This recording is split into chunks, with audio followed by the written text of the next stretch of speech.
Okay, there we go. Do do do do do do.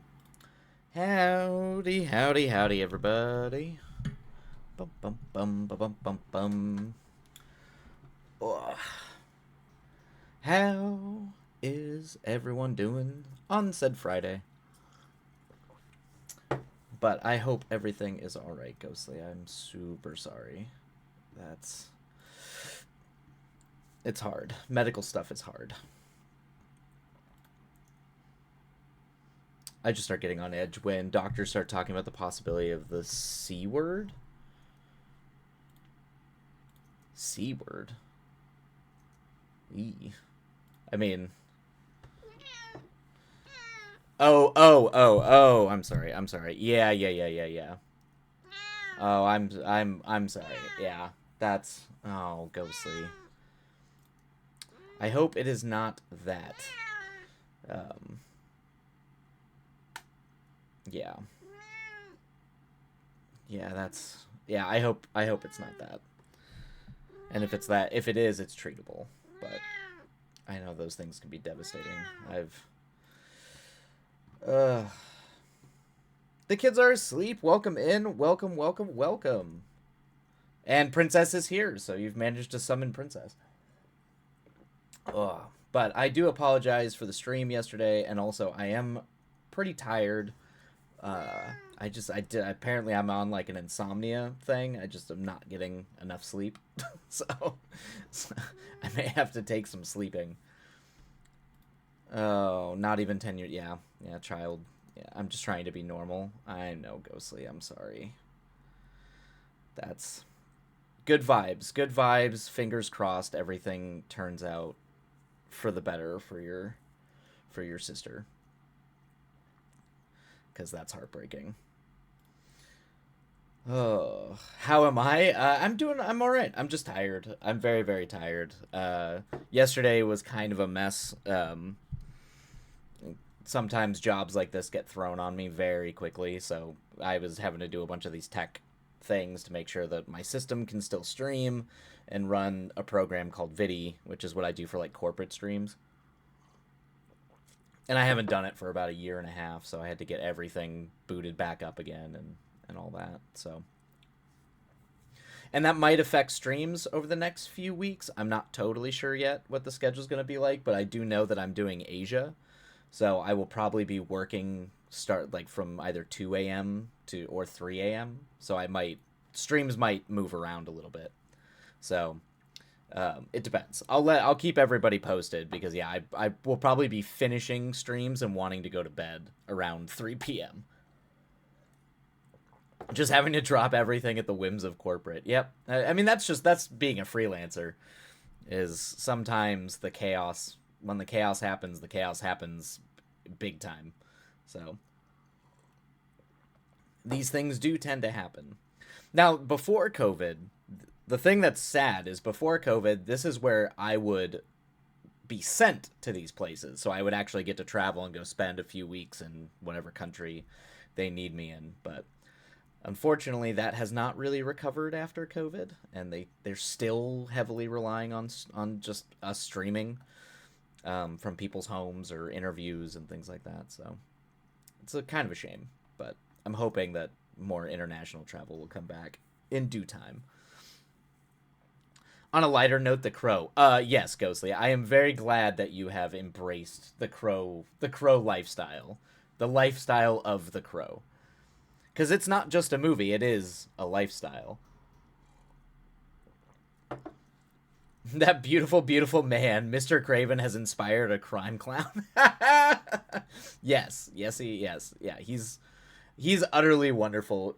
And like the physicality in that movie it's not totally obvious, but even some of the small things he does in that film, you're just like, his physical abilities, just his general physical aptitude as both a stunt performer and obviously a martial artist, the things he can do in that movie are really astounding. When he like jumps up onto counters in like one graceful moment, like that's really hard to do, and those counters are like 5 feet high. And he's just doing it from a standing jump. It's crazy, and he's actually doing it. It's just very impressive. That movie's and him are very impressive.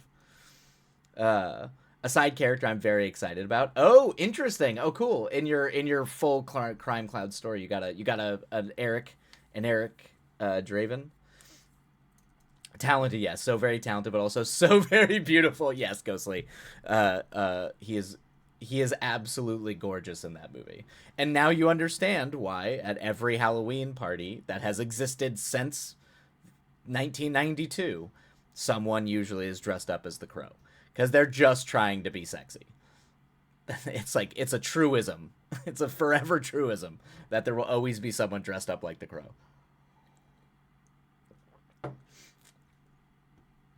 An entire generation of goth kids were spawned by that movie.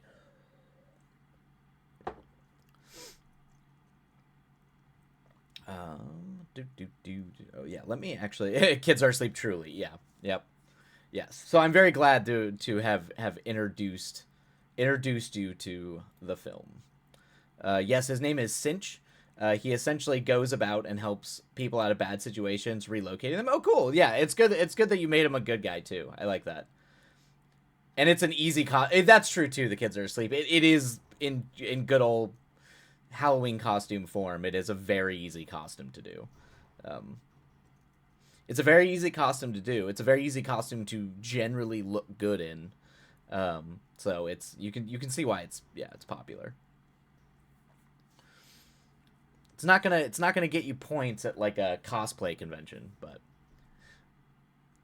we get some Lucy POV later, and we learn that he essentially raised and pushed her to matches. Oh, interesting. Okay, interesting. All right. So you're kind of making Luce a little bit like Sarah in the movie, where she's kind of like an underling who hangs out and kind of almost like a foster father figure.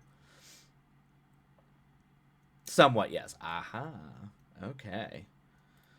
Let me actually. Is it What did you? Because I saw your message, Ghostly. You wanted some reading today. What Is it Crime Clowns? What an inspiring man. Yes, yes, yeah. He's absolutely a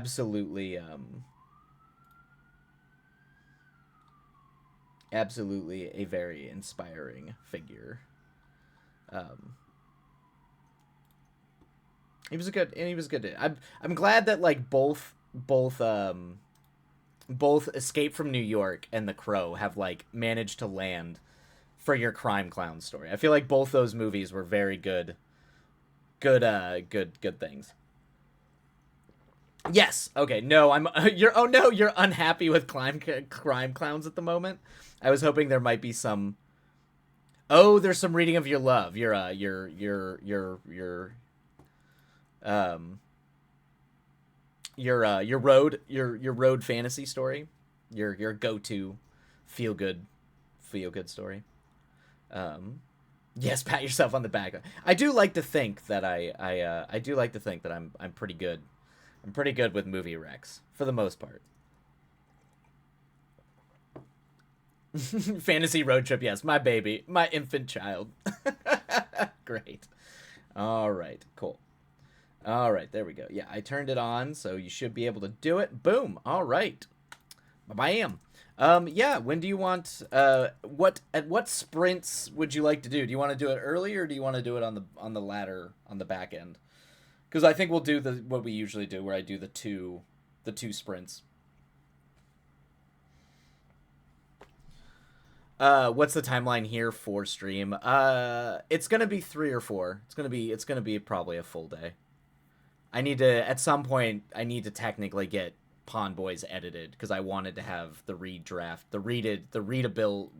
draft out today. Um, so I will probably do some editing. So I'm guessing there'll probably be four sprints today. But we can do it early if you're feeling like are you feeling edity right now or do you want to procrastinate? No, I'm just feeling sleepy. The only mood I feel is sleepy. So. Mood. Yes, yes, Ghostly, exactly. If you want to know my honest mood, it's a nap. But I can't take a nap because then I'll stay up all night. You can't make choices? Alright, well, send it over, Ghostly. We'll do it first. We'll do it first. We'll do it early. Maybe reading your thing will wake me up so I can edit. I can edit more better. As an editor, you know, I can more better English, please. Oh, Ghostly, hold please.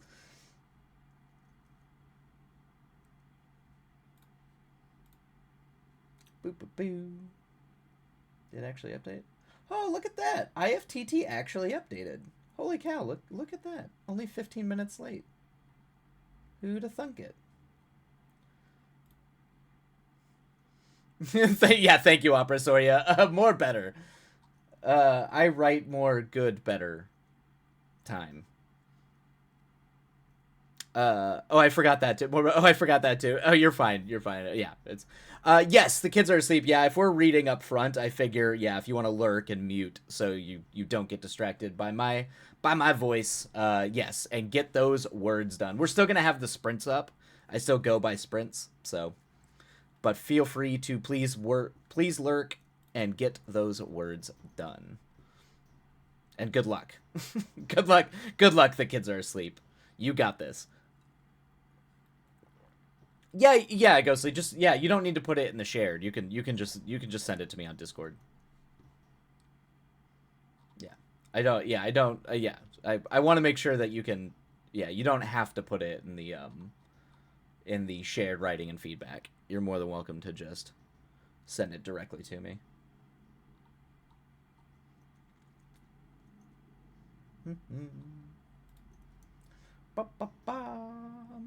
Boom. There we go. There we go. Where are you? Did you download? Oh, there you are. Okay.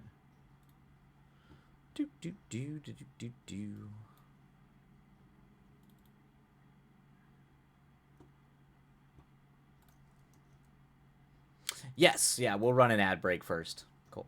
All right. I only did that because it's all I have so far. Oh, okay, okay.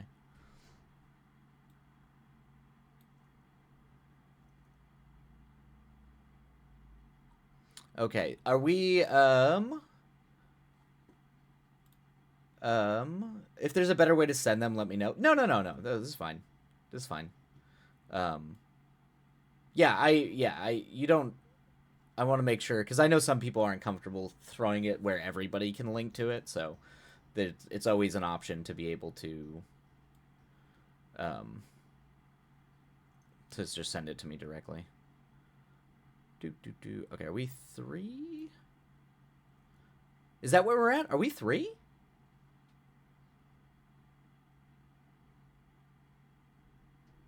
No. We read? We read 3. Yeah, the awful day. Yeah, we read this.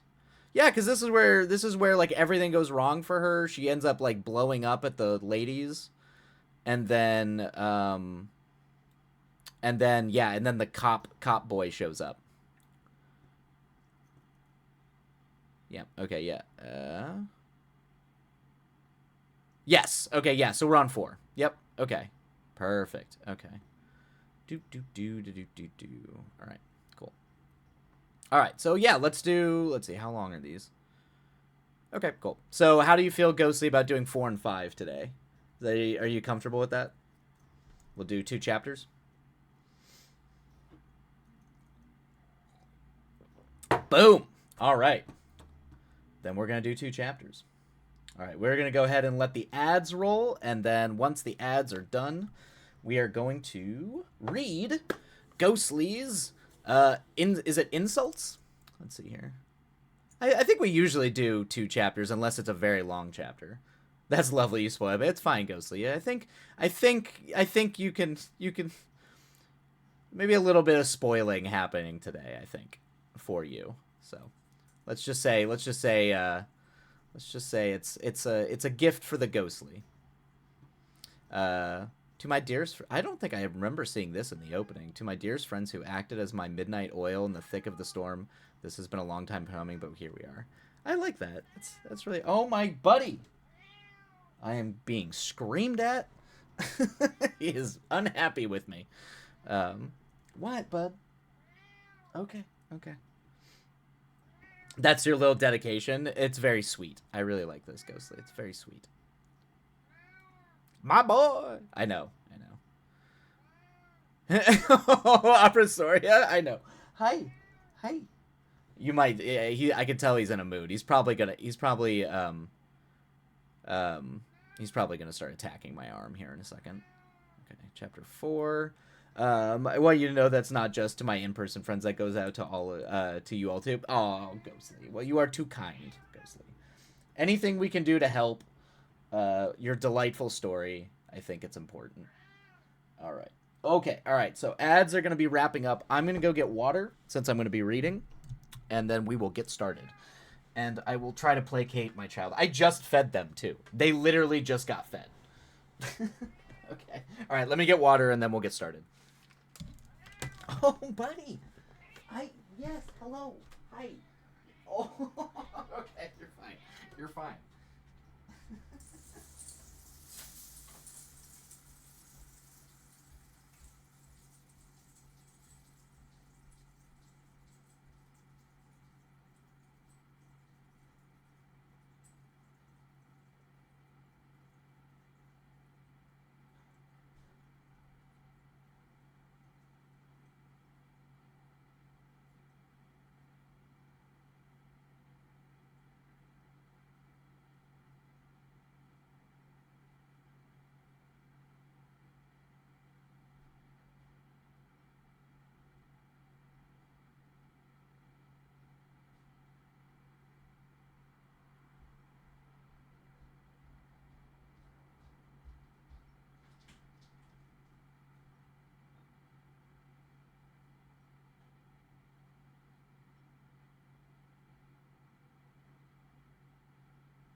Okay. Hi. Yes. Okay. Okay. Oh, you are not gonna leave me alone, are you? You're fine. You're fine. I know. I know. Oh. There you go. Oh. I know. Okay. Hi. Hi. Oh. Oh. Okay. All right. Papa gotta work. Papa gotta work. Oh, he's in a mood. Oh. Oh boy, he's my boy is in a mood. Okay, all right, we're back. Let's get a rollin', everybody. Story time, Cryptid. Yes, Cryptid. Yes. So we're gonna start with Ghostly. Ghostly is gonna have us read, and then Cryptid, if you want, to do Witch Punks, we can do Witch Punks after Ghostly. After we do Ghostlies. If you still want to do Witch Punks today. Because I know we were going to do that on Thursday. Buddy! Hi. Oh boy. Oh boy. I might be getting yelled at all stream.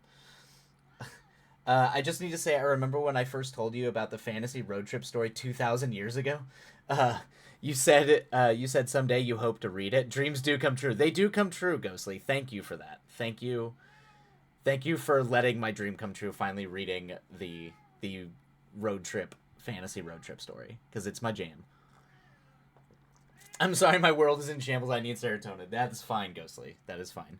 It's a ghostly treat today. So, all right, all right, okay.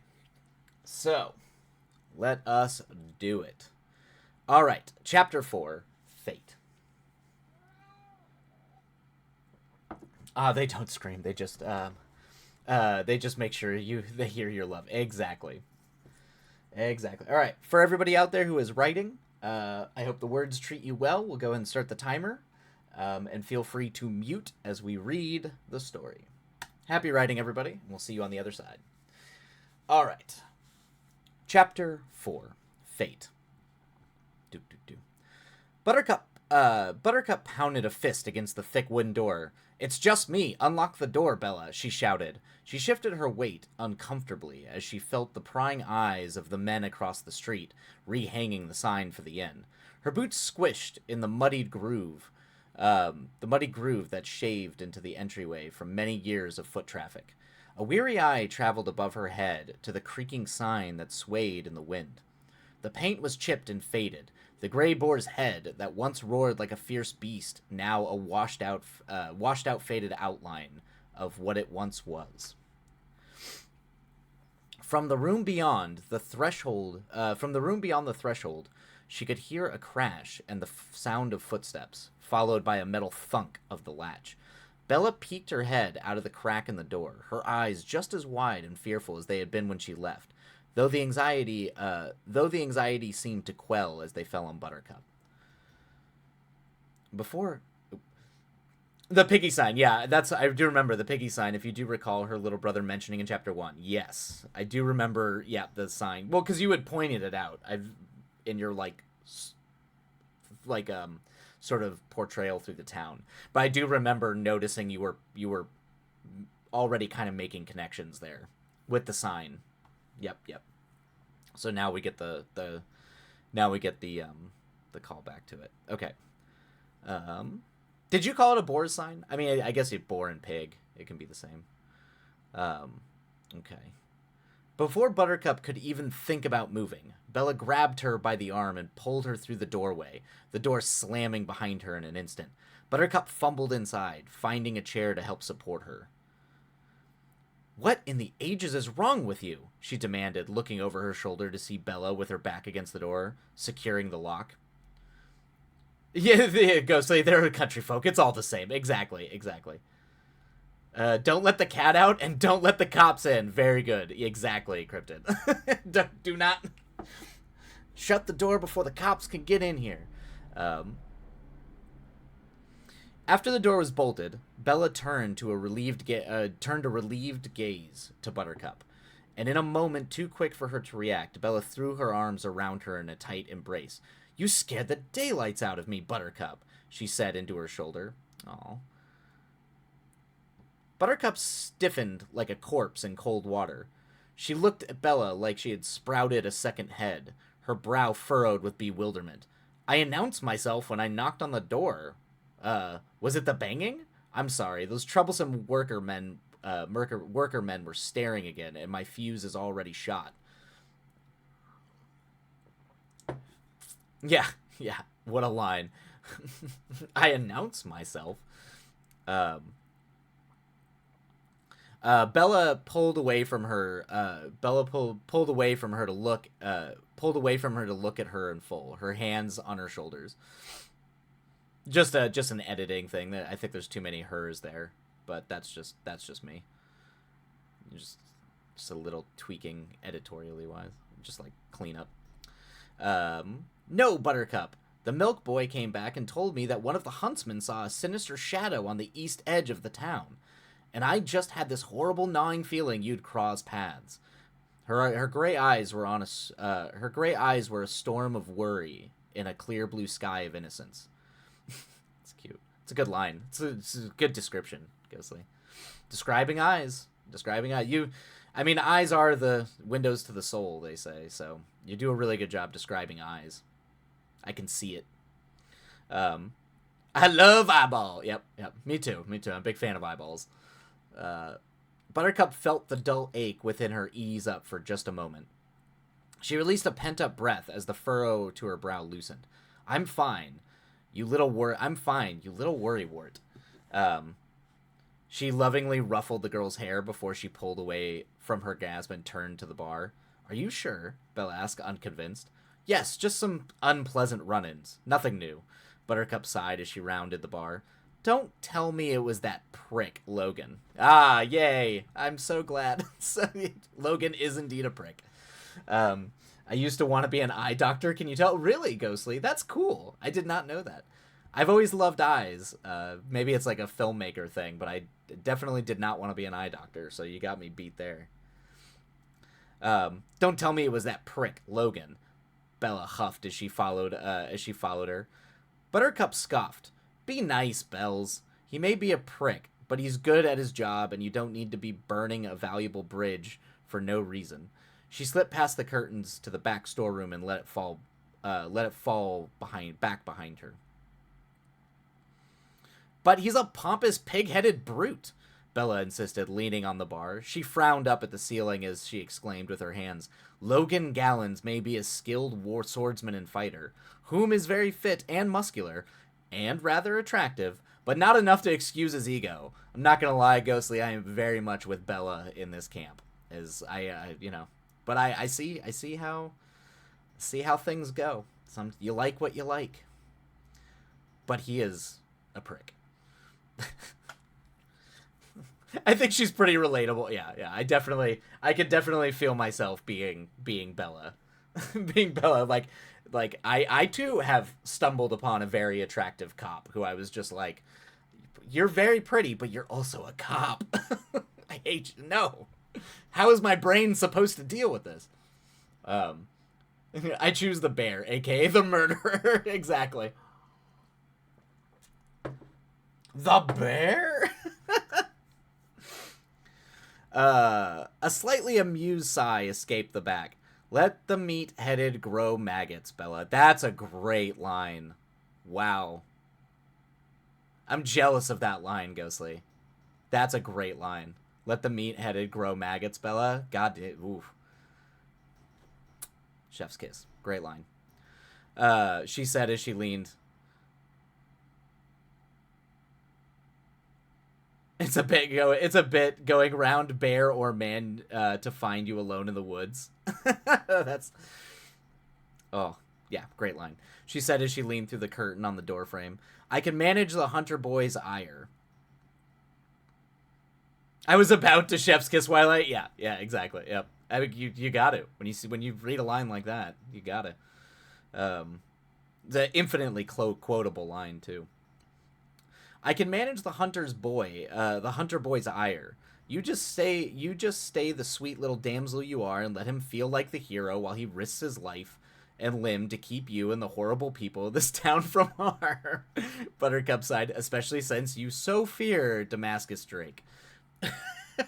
it's a good little line there. It's a good little monologue there. Bella's frown deepened. You truly think Logan Gallons could do anything against the demon if it came down to it? She asked with a blatant skepticism. Buttercup exhaled a thin laugh, shaking her head, her eyes distant on a faraway thought. Yeah, you excel at it, Ghostly. You excel at it. Well, I suppose that questions how much I view Mr. Drake as a threat, doesn't it?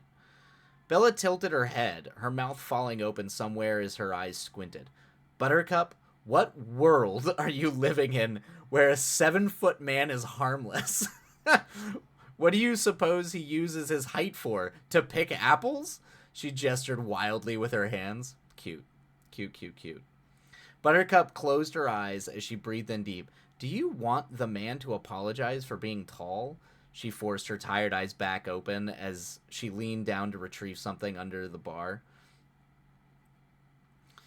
He's sinister, Buttercup. Bella leaned on the bar so that she could peek over at her. He's everything our mothers have ever warned us about, rolled into one. How could you defend that? Her tone urged her to listen with a touch of desperation trailing it.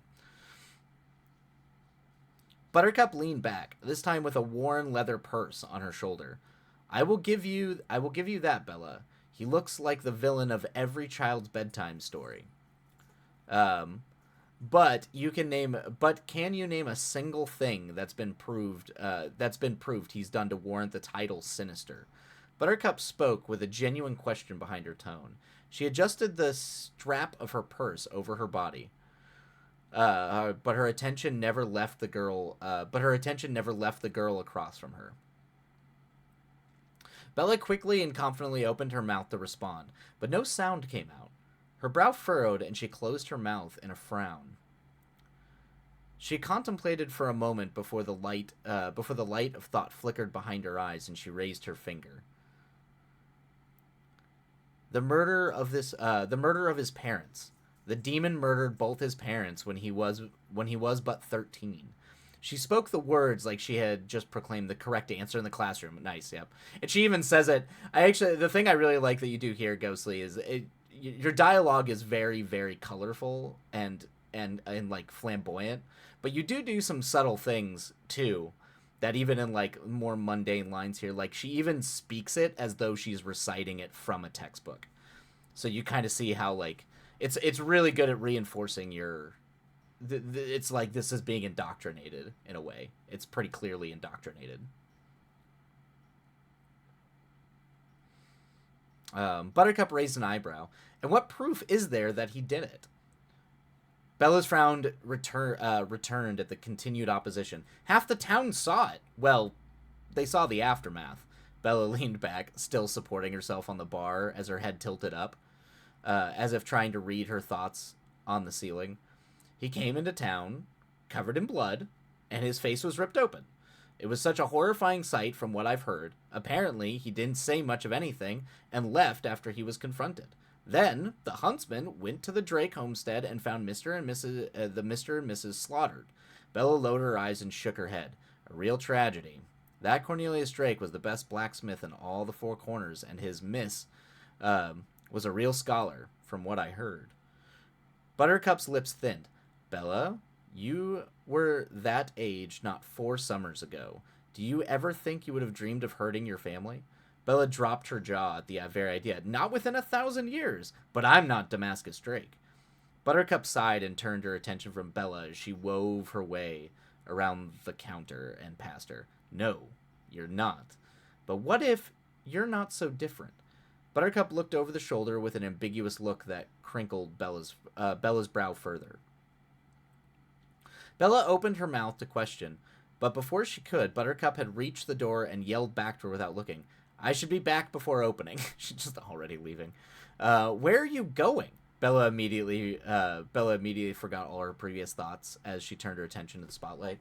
Was that too expository? I mean, you are dumping exposition, but in the context of the conversation, it makes sense.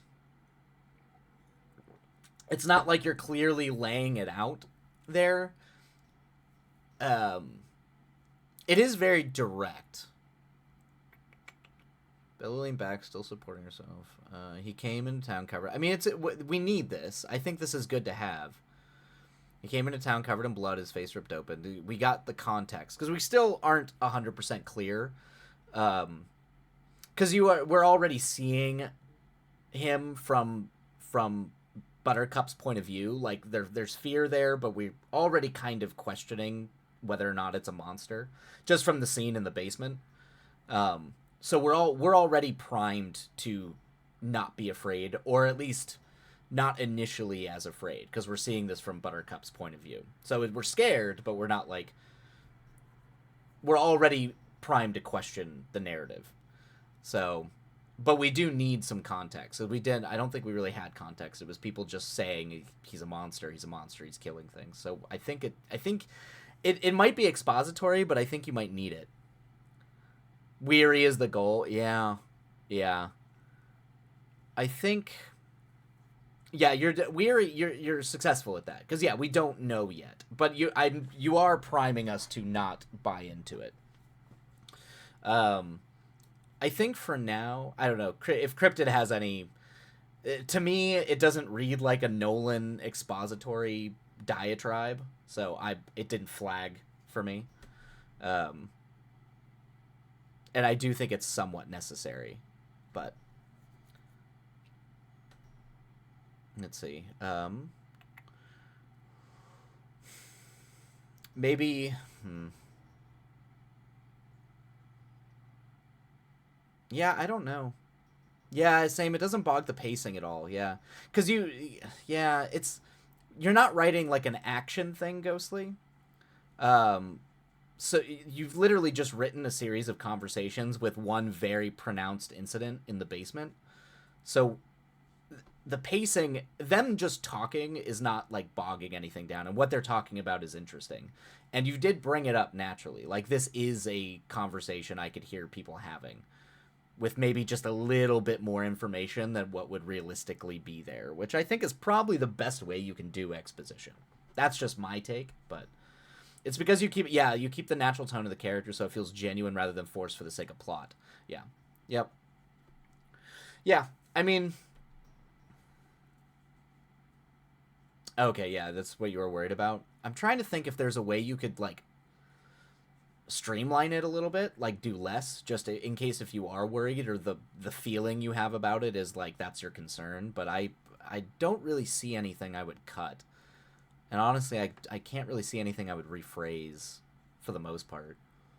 Um, I mean, maybe the awkward Bella, you were that age not 4 summers ago, but that's not even really a detail of the background. It's just expanding on how old Bella is. Um, do you ever think you could have dreamed of hurting your family? I mean, you need that part. You need Buttercup needs to get Bella to try to start seeing this from that character's point of view.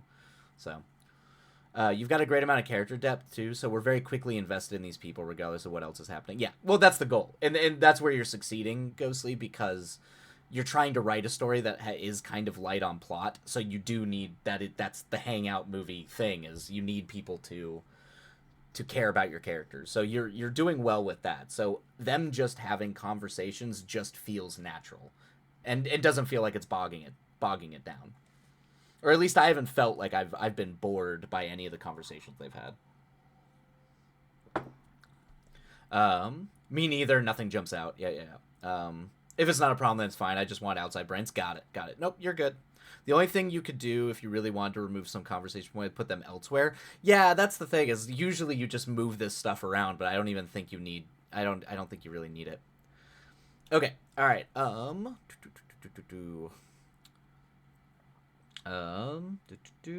okay. Where are you going? Bella immediately forgot all her previous thoughts as her attention turned like a spotlight. To run a few errands, lock the door behind me, and hold down the fort. Colin should be back before me, so be sure to let him in. She pushed the door open with her shoulder, pulling her shawl tighter around her as the breeze kicked through the door. Don't tell me you're leaving town, Bella asked slowly, though she already knew the answer.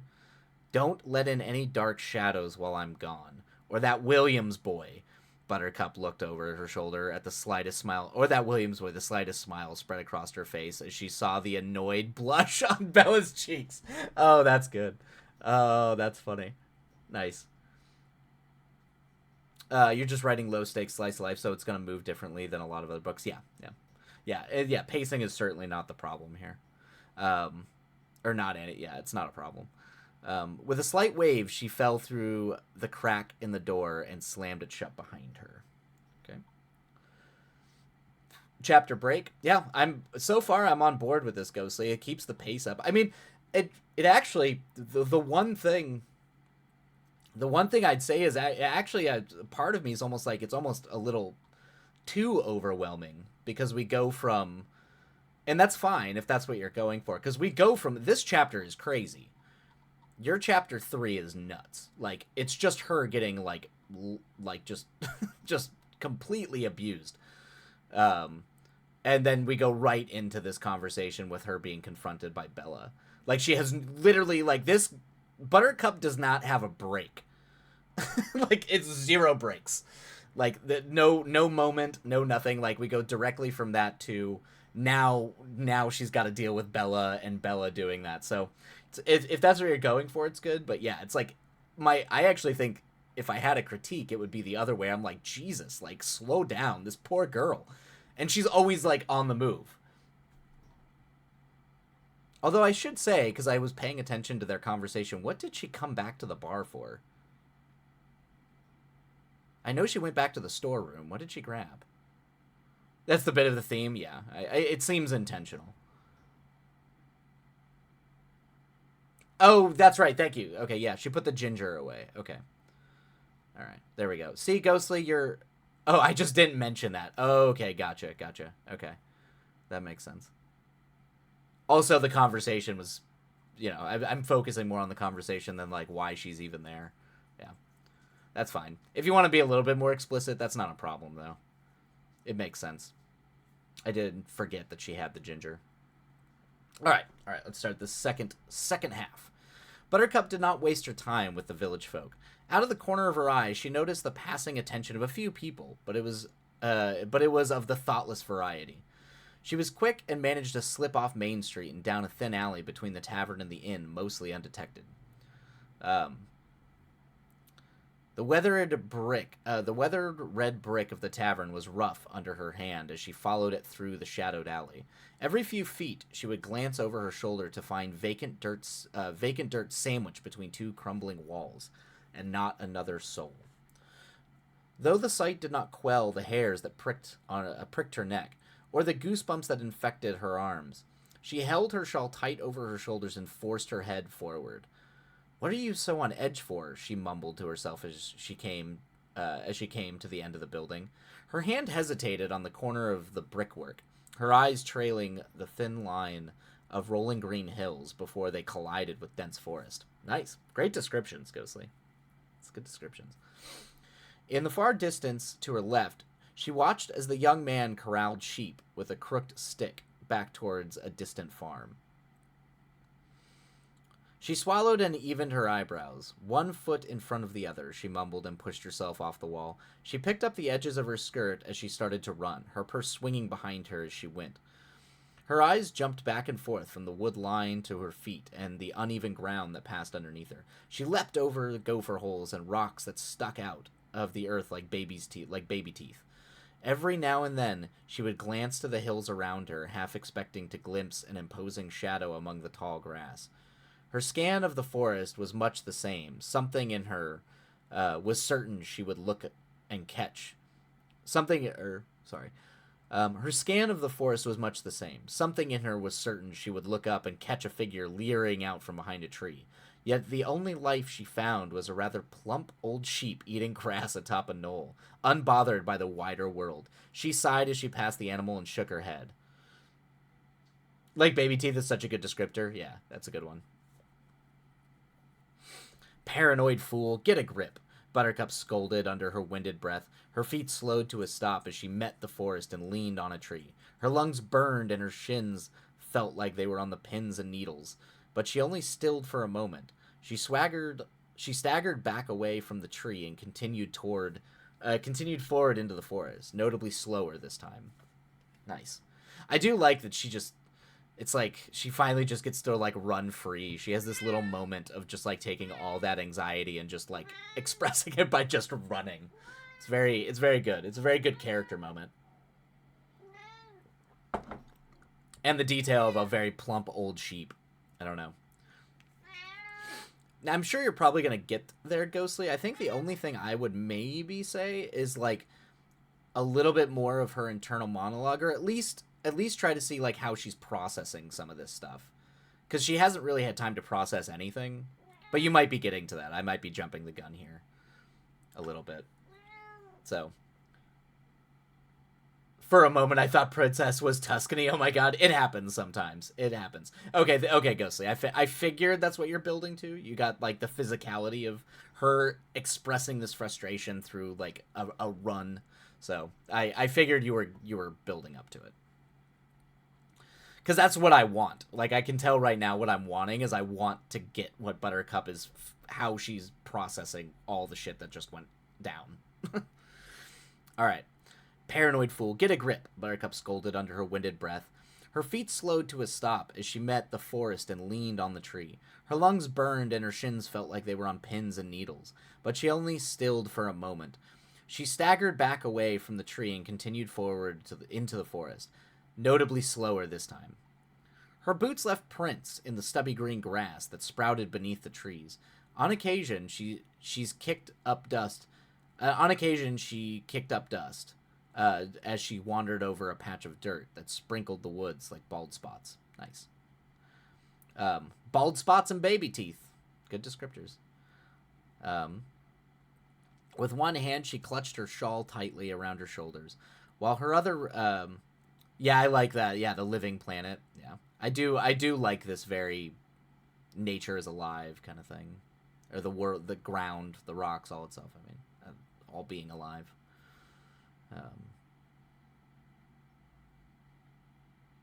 With one hand, she clutched her shawl tightly around her shoulders, while her other rested protectively over the flap of her purse. The trees reached out to the sky with long, grasping branches that wove into the canopy over her head. The ambient song of a few talkative birds sung around the otherwise strangely lifeless forest. Buttercup's brow furrowed as she noticed this. She nearly turned in a circle as she walked, her eyes searching for a wild fox or wandering deer, but not even finding so much as a squirrel. Has Damascus Drake even scared off the wildlife? She murmured sarcastically to herself before straightening her gaze back through the woods. She took a deep breath and allowed her mind to wander for the first time. What a day, she sighed to the sky. Logan, then Drake, then those horrid gossips, then Logan again, and now I get to go on a goose chase for a hag that will probably only waste the little free time I possess. She listed on her fingers as she huffed her annoyed ramblings. The song the birds sang their sympathies, but she paid no mind to them, as she was sucked into her own mind. How lovely, she groaned. How lovely, she groaned as she ran a hand through her hair that had nearly all but fallen out of her bun. I should be used to this by now, but oh, Lady Fate, do you have such horrible humor? She proclaimed with an angry bravado to the clouds that peeked from behind the leaves. At this point, I'd ask you to strike me down if I didn't have mouths to feed. Oh, poor Buttercup. She huffed as she aggressively pulled the leather cord that held her hair and let it messily fall down her shoulders. No, the mother of the South enjoys my suffering too much. Don't you, Thea? She shouted to the sky with a scowl as she fought with the rats in her hair. She grumbled complaints as she continued to trudge through the woods, her head down as she fumbled to put her hair back up. A sharp crack cut from behind a tree to her right. She stopped dead in her tracks, her head snapping to the tree, her hands still up on her hair. Her heart leapt into her throat for a moment that felt like 100 years. After it passed, her heart dropped back into her chest, though it hammered like it was trying to break out of her ribcage.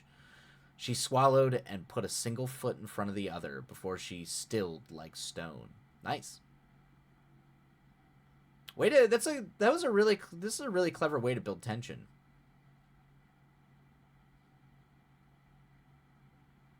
Like, you actually, before cutting away to like what she's seeing or what is like spooking her, you actually let it settle a little bit, but it's still wary. It's a very like literary version of a Hitchcock move. It's a good way to build tension there. I feel like my initial impulse would be to just like jump when she's at peak spook to what she's seeing, but you kind of let it linger, which I like. It does a really good job of building the tension before we get to the next bit. There's a Nate Ruess wrote a song. It's called "It Only Gets Much Worse." That's her anthem. Okay. Oh, Buttercup. A horrible, gut-wrenching scream sliced through the forest, like the wails of an infant in pain, only wrongly distorted, as if mimicking the vague memory of a child's cry. Oh, that's spooky. Buttercup felt every hair on her body stand on end, and a freezing sweat wash over her. Every instinct in her body begged her to sprint back, but she was stuck. From around the tree, two molten yellow eyes peered at her from the brush. Its ears were drawn back, its maw cocked open, displaying razor-sharp fanged teeth. Ooh. Its nose crinkled as it saw her, and its whiskers drew back. Its paw thudded against the ground as it stepped through the brush, golden hair catching the sun. Ooh, it's like a lion. Woo. Um, Thank you. I really wanted this to actually cause a bit of fear response. Yeah, you did a good job. Building the tension is very good. I was going to say the same. Loving this lingering quiet before the horror. This is awesome. Oh, that's a nope. Love it. Yep. Yeah, the baby. The thing that anything that's like mimicking, because that's a very good like predator thing, is to like mimic something that's like in pain, like that we have an automatic sympathy response as a way of hunting. And I don't know, there's something about like things mimicking. It's like primal. There's a primal fear to that. It's a real creature. Place your bets. Interesting. Okay. All right. Let's see. Yep. Hate mimics. Yeah. Yep. Something inside her snapped and she bolted like a sudden gust of wind in her sails. She rushed into the glades. She fumbled over brush and uneven ground. Long, spindly branches scratched her outstretched hands as she dashed through the forest. Her lungs burned and her heart threatened to burst, but she pushed on regardless of heavy pounding. Pushed on regardless as heavy pounding step of 4 feet grew closer behind her. Okay, go. She failed to notice a particularly low hanging branch with an even lower web of twigs until it was in her face. Buttercup winced and closed her eyes as she felt the tree's hard scrape across her face. She continued forward blind, one hand over her eyes as a warm drip of blood glazed down her cheek. She felt her foot strike something.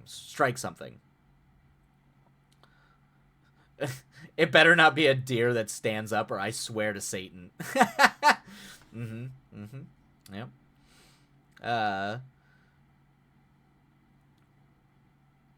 Let's see. Buttercup winced and closed her eyes as she felt... Yep, okay. She felt her foot strike something before she could even register the pain in her ankle. She was pitched forward. Though the blackness behind her eyes, through the blackness behind her eyes, she saw a flash of white light. Pain, sharp, electrifying pain, buzzed from her head to the joints in her toes. She didn't even notice the cold, hard pillow her head came to rest on, with a patch of morning dew that dampened her dress. Her fuzzy, spinning vision flickered, the image of a sideways forest and some golden mass stalking closer. Her last thought was that she might be sick, but her head swam into unconsciousness before she could. Oh, man. Uh-oh. The paws of the beast came to a stop before the lifeless form on the grass. Its sharp yellow eyes flickered over its prey as it scrunched its nose in a sniff. It lowered its head to the woman's forehead and the fresh gash on her temple. It opened an unproportionally wide mouth. Its sharpened fangs honed in on her throat. Oh boy! Uh-oh. A crack of a branch behind it jolted it to turn, but the creature never got a chance. An unnaturally massive hand grabbed it by the scruff of the neck, and like it was a sack of potatoes, threw the creature out into the forest. It crashed behind a brush with a chilling whimper. Fast footsteps quickly grew distant, and the woods were silent once more. A monstrous shadow enveloped Buttercup's lifeless body, blood dripping to the stone she rested on. The dark figure sighed before it leaned down and carefully hauled Buttercup off the floor. Oh! It better not be Captain Asshole. Yeah, 100% I'm hoping it's not Captain Asshole. I am very much hoping that it is indeed the... It's funny that you're begging for it to be the monster. So if that's what you're trying to do, Ghostly, your job well done. I would rather it be the monster than the captain. Oh, yeah, okay, yeah, it's a mountain lion. Yep. Mountain lions? The creatures of mountain... I hate those things. They are, Have you ever heard of one of those? I've spent a lot of time around mountain lions up in Wyoming. A lot of time. When you go hiking or go camping, you have to be really... I mean, there's black bears out there, but you have to be really, really careful with mountain lions. Usually...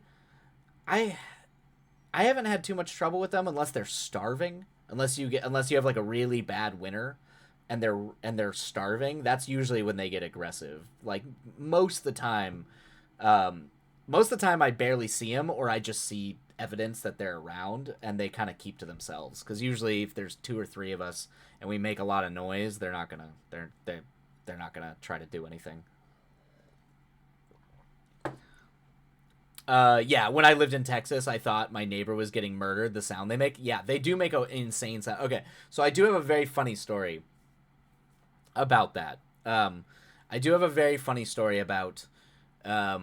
It was the one of the it was the first time I think that my brother tried to get me high, and we were up at the ruins of an old smelter in Wyoming. There's an old burnt down smelter that's up at the mountain, like up at the top of this hill, and it's probably why I don't I don't partake in this anymore. But he got me. I remember he got me, and the mountain lions were up there, and so they started making that like screaming sound, that weird whining sound, and I ran so hard down that mountain. I'm pretty sure I'm shocked I didn't die. I like it freaked me out so bad because you're up there at night. There's just 2 of you, and you start hearing mountain lions, like, and like, yeah, I don't know. I thought I was gonna die.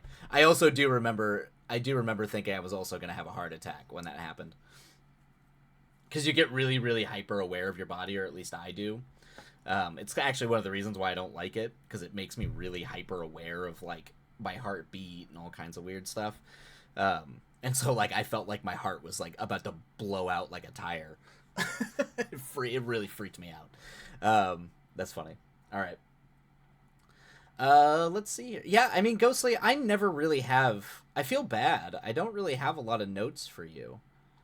I mean, there's some things you can clean up. There's like repetition, like word repetition, that, but that's all like minute technical things that you can clean up. You know, like some things I think are phrased a little awkwardly that you can just retweak, and it'll pack a punch because you do it all the time.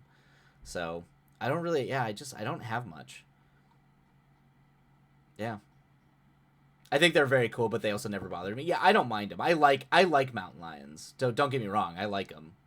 Um, but I do understand that out in the woods, yeah, it's spooky.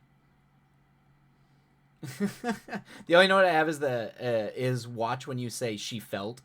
If you're in close third, okay, yeah, that's what the editors are for. Okay, she felt. If you're in close third, why is that cryptid? Is that is that a reason? Is that because you're in? Are you supposed to be like locked in that? Because we're already. Oh, okay, we're already in her head, so we know she's feeling when it happens in the on the page, but you rarely ever do that, so it's not much of a problem. Oh, got you. Okay. Oh, so if you're already like from the point of view of being inside of her head, to say she felt is redundant, then I'm assuming is why you don't want that. I'm really bad with closed third person, first person. I'm very not good at it. So I'm assuming that that's why though. But see, I even learn things. I learned things doing this. Okay, that's exactly it. Got it.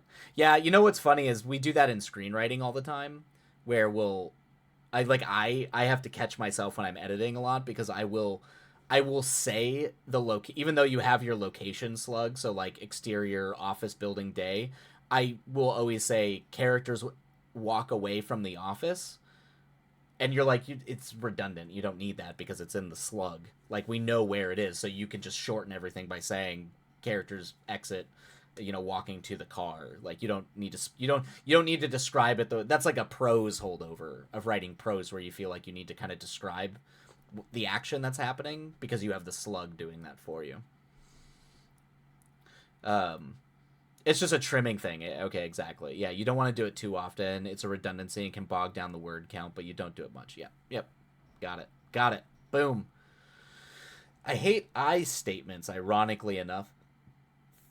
So that's why I tend to do third person, but I aim for the niche of third person omnipotent, which I know is lazy, but so am I. I mean, that's fine. I mean, I'm pretty sure Isn't isn't isn't that the way that like aren't a lot of classic literature? Isn't that the way that like Dostoevsky and those guys? I think they all write in third person omniscient, don't they? Doesn't Faulkner? I'm pretty sure. You can absolutely do third omniscient, but the story seems mostly third closed, unless either we kind of go out of. Oh, Lord of the Rings. Okay, Lord of the Rings is third omniscient. Okay. Yeah, actually, that's a good question. I know now we're getting into the weeds, but I don't know this. So, third person closed would still allow for like what Ghostly does here, where we move away from her point of view into kind of this omniscient point of view of the, or not omniscient, but the because we kind of move out because she's unconscious, so we move out to the Beast's point of view. Is that still technically third person closed? Usually third omniscient or third closed, yeah, is the classical standard. Okay, got it. Ghostly, I don't really know. I just live off of it. I'm in your camp, Ghostly, because I actually don't know this stuff very well. Sometimes these things confuse me, which is also one of the reasons why I worry about doing prose writing, is because I feel very confused about certain types of like second person, third person omniscient, third person closed. Yeah, so. But would shifting away from her point of view into like quote unquote the mountain lion's point of view, would that still be third person closed? Cryptid? Oh, and we timed it out. So we'll talk about this, and then thank you Ghostly. All right, for everybody who's writing, welcome back. And we're going to start the second chapter for the next sprint, but I hope for those of you writing, all your words were done. And, you know, went well, hopefully. You would normally do a separate chapter. Oh, okay, separate chapter headings for different closed POs. So like George R. R. Martin does. But you can get... Well, George R. R. Martin is point of view. Like, he's not third person, right? He is just first person point of view chapter breaks, right? You would normally do... Okay, separate chapter headings for different closed POVs. But you can get weird with it if you want. Okay, gotcha, okay. Some editors will give you grief. I won't, so long as it doesn't confuse the reader. Got it. Okay. Ghostly, I think I'm just edgy though. I see. Well, I think I'm going to piss off some editors then. I mean, Ghostly, you're not doing your job right if you're not pissing off at least a couple of editors, I guess. Just don't piss off Cryptid. That's the thing, is of all the editors, just don't piss off Cryptid. Technically, it's third open. Oh, gotcha. It's third open, then. It just doesn't switch POV a lot. I'm of the mind that so long as it moves smoothly and without confusion, I won't give you grief. That makes sense. Okay. Because I think I weave a bit later on. Okay, gotcha. Like between the characters. My main goal as an editor is just making good book. Yep. I'm not going to nitpick every rule of grammar. I think that's fair because those things can change. And I don't know. This might be a philosophy thing, but I've definitely always been of the imagination that like language, and that includes grammar, are fluid. They're constantly changing because there's no real like.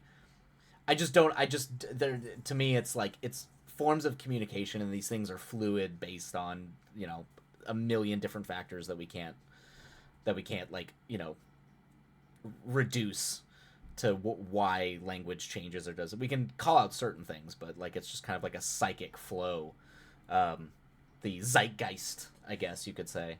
So I'm definitely very in the word. Like I'm fine with like words taking on new meaning and like grammar kind of flowing. And I mean, I kind of do it all the time in screenwriting. I kind of make my own rules sometimes. As long as I communicate the idea, that's all that matters. The last thing I am is a traditionalist. It's good, Ghostly. I support not being a traditionalist in most facets of life. At least that's just me. So definitely in terms of writing, that applies to writing. Okay, same, me neither. I will not abide to the arbitrary laws of old white men who said what words are. Preach, Ghostly. Preach. Preach. 100% preach. I like to explain the rules so folks know how to use them when needed and break them if they don't work. Yeah. 100%. Yep. And it is true. You'll find that most norms in society are dictated by old white men who like to dictate society on their terms and keep it so that they can allow people to they get to be the arbiters of what counts as good and or success and or blah blah blah blah blah. It's definitely, and it is indeed arbitrary. It is not inherent to the world. I have definitely authors make new words if I think it fits. Yeah. It just gets added to your style sheet so you can keep it. Because so that's the thing is I started trying to keep a style sheet for my screenplays, to do that, to specifically do like I kind of have my own like codes and things like that. So, I've definitely let authors. Sorry, I'm typing too fast. No, for sure. Depends on what society you're in. That's true, Ghostly. It depends. If we're talking about like quote unquote Western homogeny, unfortunately too, even like I mean that's kind of the thing that is so rough about colonization though is even like societies that aren't predisposed to these types of structures, these arbitrary structures. Colonialism is kind of a way that that you can essentially enforce, usually through violence, those types of societal structures onto people. I mean, that's where the whole, we have to bring civilization to the to the barbaric tribes and all that kind of nonsense. Also, I have taken inspo from your play. Oh, really? Oh, good. I've been curating Crime Clown vibes. That's awesome. Yeah, when we go back to start breaking the short film again, I think I'm gonna start building a playlist for that. So if you've got ideas on a playlist, definitely share them, because we can merge playlists for that. Because that would also be fun too. Cryptid eyeball emoji. Which playlist? Chin hands. I do like crime. I'm sure there's some good music on Crime Clowns for sure. I was like, I actually think I'll figure out how to share it. Yeah, you can also drop it in the Discord too, or like a list or a link, depending on how you've curated the playlist. If it's like on YouTube or something. I think I'm actually going to go say I got to show you the Filter cover of Happy Together. Oh, man, Filter's cover of Happy Together? Oh, Filter. Do you remember that time when Filter released that, like, mellow, operatic, sad song? And everybody thought that Filter was, like, a quiet emo band, and then they, like, got the record and realized that Filter was, like, an angry rock band? Anyway, I just remember that music video, and everybody's like, I love that Filter song, because it's like melancholic. It's a very operatic song. So it's a mixture of absurd alt and like mom hits from the 60s. Oh, okay, gotcha. Yep. Oh yeah, Cryptid. Yes, that was hysterical. Yeah, Cryptid knows what I'm talking about. Yep. Time for ads. Thank you, Opera Soria. I think, Ghostly, because you like the absurd. Yeah, the time before iTunes. Because you like the absurd, are you familiar with Terry Gilliam at all, Ghostly? The filmmaker? Because Terry Gilliam was one of the foundational filmmakers for me when I got really into absurdism as a cinematic form. I have People Are Strange. I mean, that's a great song. Except the Tiny Tim version. Nice. Yeah. No, you have not. Okay. So, yeah, this is where I need to start curating a movie night or something like that on the Discord. So, Terry Gilliam. So I was obsessed with a movie called Brazil. So Gilliam's most famous movies are probably like he was the only American member of Monty Python. He did all the animations for like Monty Python and the Holy Grail and the TV show Flying Circus. And after Monty Python broke apart, he branched out on his directing career, and I think he's most famous for, at least the ones I know him for, are like Fear and Loathing in Las Vegas, 12 Monkeys, The Adventures of Baron Munchausen is a big one too. Um, I'm sure I'm forgetting some, but I'm very curious to see, particularly because of some of the things you write, particularly with crime clowns.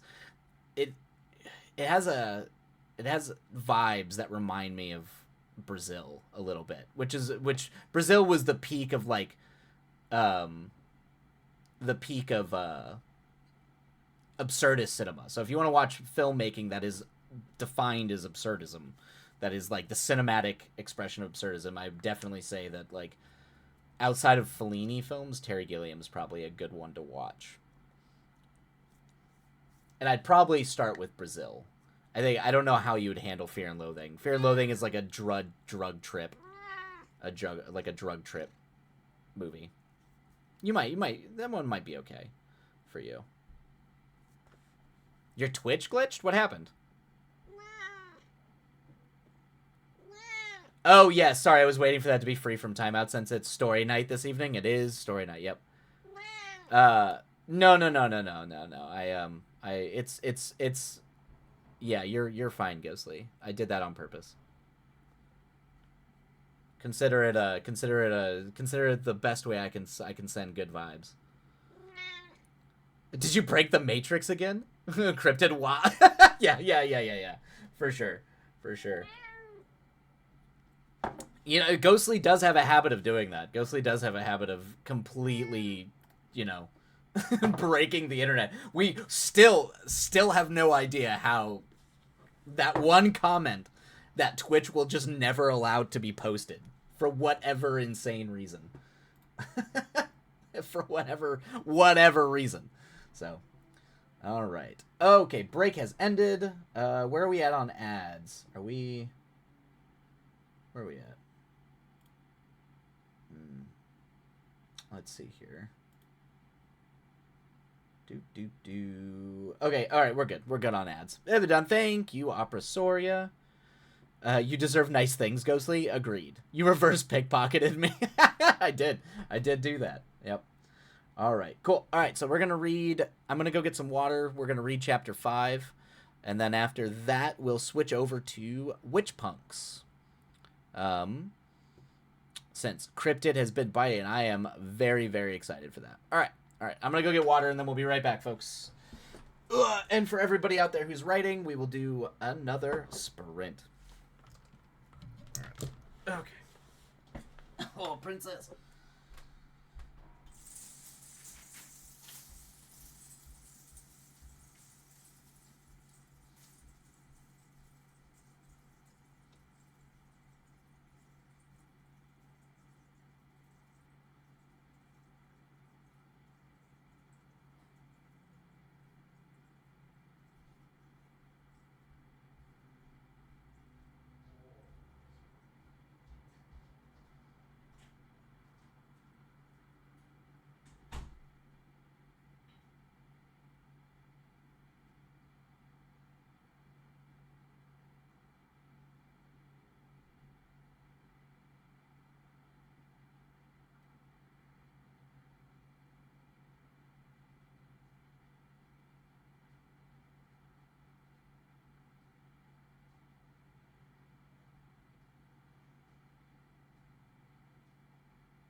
Sweet boy. Yeah. You're fine. You're fine. I know. You're fine. What, sweet boy? You're fine. I know. You're okay. I know. All right. Okay.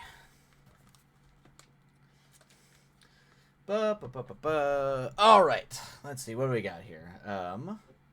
Witch Punks? Yes, very excited for this. Oh goodness. You reverse pass. It's up in shared writing. Okay, and Ghostly. Now I know the feeling of quiet terror this brings. It does. Yeah, having your stuff read is terrifying. Witch Punks. Mine is very short, so it won't take you long. Oh, wow. Okay, cool. Cool. You get used to a cryptid. Oh my goodness, he's a baby. I would argue the sweetest things are brief. Yeah, this can be true. I don't follow my own philosophy. It's 160,000 page word manuscript. Me neither. The only reason it's short is because it's a piece of something else. Yeah, exactly. All right. Okay, Sweet Boy is chilling. Hi, Sweet Boy. We're gonna read some more. Okay. All right. A little foggy. Okay. All right. For everybody out there who is writing, have a good sprint. I hope the words treat you well, and we will see you on the other side. And away we go. All right. This chapter, this one. Oh, I just realized I had that muted. I don't need that muted. Oh well. This chapter, this one's a big deal. Okay, all right, so we got a lot going on. Okay, let's get to it. Chapter 5. A little foggy. A wiry brush of frizzy black hair muttered to itself as it loomed over a cauldron. Ooh, it's witchy. In the biz, they call it an inciting incident. Gotcha. In the biz. Any minute now, a cracked old voice cackled... Oh, like a witch? Any minute now, a cracked old voice cackled to itself. A leathery hand with crooked fingers poured an orange liquid into the bubbling brew with a sizzle. The squat little witch turned from the hearth and pattered across the floor with what floor that was covered with scrolls and crystals and plants that sprouted between floorboards. Nice. I do love me like weird mushrooms. Yes, that voice. Okay. She moved through the minefield with a reckless abandon as she came to the bookshelf that climbed up the wall. She snapped her fingers, and a long, frayed rope slithered down from the top shelf and into her hand. A crudely drawn symbol burned to the fibers and glowed with a green hue in the dim cabin. She pulled. Hi, princess. Yes. Hello. She pulled it along back to the hearth, knocking over a few bottles as she went. Did I? Yeah, okay. Wait, I didn't skip anything, did I? Okay. Yeah, okay. All right. Knocked over a few bottles as she went, but if she cared, she showed no sign. Mob boy, you're in the business. Yeah. The green fire cast her wrinkled face in a stark, sickly light as she murmured to herself, "You little friend, Broomy. Adelaide is going to have words with you for this. Alright. She giggled, hello. Fiend. Oh, gotcha, fiend. Okay.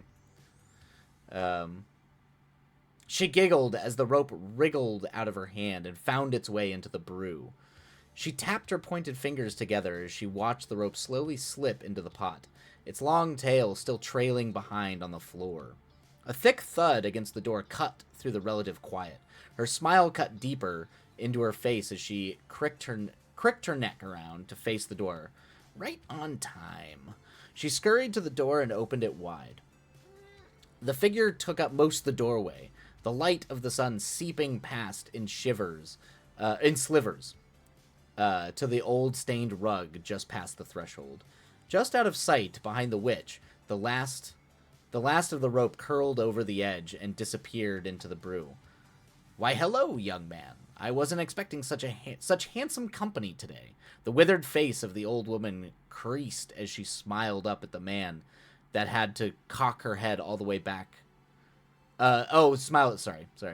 The withered face of the old woman creased as she smiled up to the man that she had to cock her head all the way back to see. Do not waste my time with lies, witch, he huffed in a low voice. He adjusted his hold on the limp body of a young woman he held like an infant. You knew I was looking for you. His thick brows furrowed as he watched the elderly woman like one might watch the shifty character lurking in the alleyway. You probably also knew she was out there, he added in a low tone. The witch swiped a dismissive hand at him as she turned back into her home. I don't know what you've been chittering about, dearie. Come along now. The poor babe's been ruffed tenfold. She beckoned him with a crooked finger over her shoulder. He huffed his exasperation before he hunched to fit through the door, a weary dark eye scanning the ceiling that was covered from hanging bits and bobs of varying height and substance. After a moment of deliberation, he decided to stay stooped. He winced as he shifted his weight on one of his legs. He pulled the girl closer to him to combat his poor balance. His eyes wandered the cluttered hut, but settled on what he assumed was supposed to be a bed in the corner. The frame was a web of twisting roots, and the mattress was a mound of moss. Can I lay there? He asked, jutting his head to the bed as he looked back to the witch, snatching bottles and pouches from the many shelves. I love this contrast of expectation versus behavior. Beautifully done. Yeah, it's very good. It's very good in terms of the creature or the monster who is very, dealing with witches, though. All right. Her there. Oh, God. Okay. Yeah, can I lay her there? Okay. He asked, jutting his head. Certainly, she muffled through the wad of bandage she held between her teeth. He was careful as he set her down. He pulled his hands away and sighed as he whipped his face, his cold eyes turning to the witch. You know she could have been killed, right? He asked sharply. The old woman waddled over, knocking over a bucket filled with black feathers as she went. This witch lady is funny. I enjoy this. She spat the roll of bandage onto the bed before raising her attention to her guest. Key emphasis on could instead of was, she said knowingly with a raised finger. Before he could argue, she turned her attention to the girl. His pale lips thinned as he took a step back. How could you have been certain I would do something? Yeah, I love her life goals. Yeah, thank you. It's Yoda. Yeah, it's definitely got like mine food. Fighting with R2-D2. You're doing Yoda and I love it. I mean, I grew up in a Star Wars household, so it makes sense. Sorry. Sorry, we used to do a thing where we would do like the ears, put that and you do like the ears and like that kind of crap. That was like a thing we did as kids all the time. So,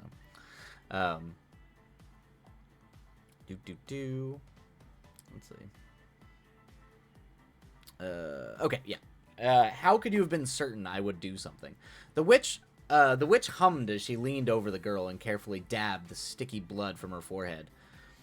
How is one to be certain that a dog will not bite? She asked without looking back at him. Nice.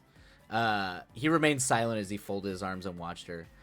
You observe its behavior, then you guess, and then you guess, she grinned to herself as she brushed a stray hair out of the girl's face. His dull stare considered the witch with thoughts that could not be read. Okay, nice. After a moment, he released a shallow breath and turned back to face the room. If the huntsman had seen me carrying an unconscious woman, I would have been drowned before I burned at the stake. He spoke coldly to the room before him as his feet carried him to the hearth. No, I'm sure they would have just beheaded you. They saved the long swims and toasty campfires for my ilk. The witch cackled as she worked with a well-practiced efficiency. Nice, that's a good line, Ghostly. I love this. Yep. They saved the long swims. That's a good one. And toasty campfires. So grandmotherly way to talk about death. Horrible ways to die. He was silent for a moment as his vacant eyes fall on the fire. Do you plan on humoring me and asking me what I've come for? Or are you going to keep pretending you don't know? Yeah, I love this lady. Silence passed as he watched the dancing green flames, and she sprinkled orange dust over the girl's wounds. The witch sighed and paused, her head turning to face the man clad in black and stood before the hearth. I do know what ails you, Damascus Drake, and you do not need my eyes to see it. His distant eyes sharpened on the fire, and his hard, even voice shook with the slightest uncertainty that could be felt in his tone. He glanced over and saw an uncomfortably wide smile across her face, her muddy brown eyes alight with things beyond that he could comprehend. You should know by now, my boy, that those who practice the mystical arts are so rarely to the point, and their methods even more rarely simple. She swirled a finger, and a large armchair from across the room scuttled over behind him. Another symbol soon into the cushion blazed as it moved. Sit. She is so proud of herself. Yeah. It's very like old witchy, just showing off. I'm also getting a little bit of like the it's not Morgan Le Fay, but it's the witch from The Sword in the Stone that always like keeps bothering Merlin all the time. It's got those vibes. I think they have a different name. I don't think they name it Morgan Le Fay. I think the Disney movie has a different name for that witch. But I'm kind of getting those vibes. Like a very smug, weird old witch lady. Damascus's eyes narrowed as he watched the chair, but after a moment he relented and sat on the edge, the seat bowing beneath him. The witch hummed a familiar folk tune as she wrapped the bandage around the girl's head. Now have patience. A young woman is injured. Would you argue that's not a priority? She quirked an eyebrow as she looked back to him over her shoulder, her hand still working without her attention. Damascus's eyebrows evened. Your attempts at manipulation are not unnoticed, but I concede you are correct. He winced and he stretched out his legs toward the fire. How bad is she? The witch had finished with her head and moved down to her ankle, feeling the joint beneath the cuff of her boot.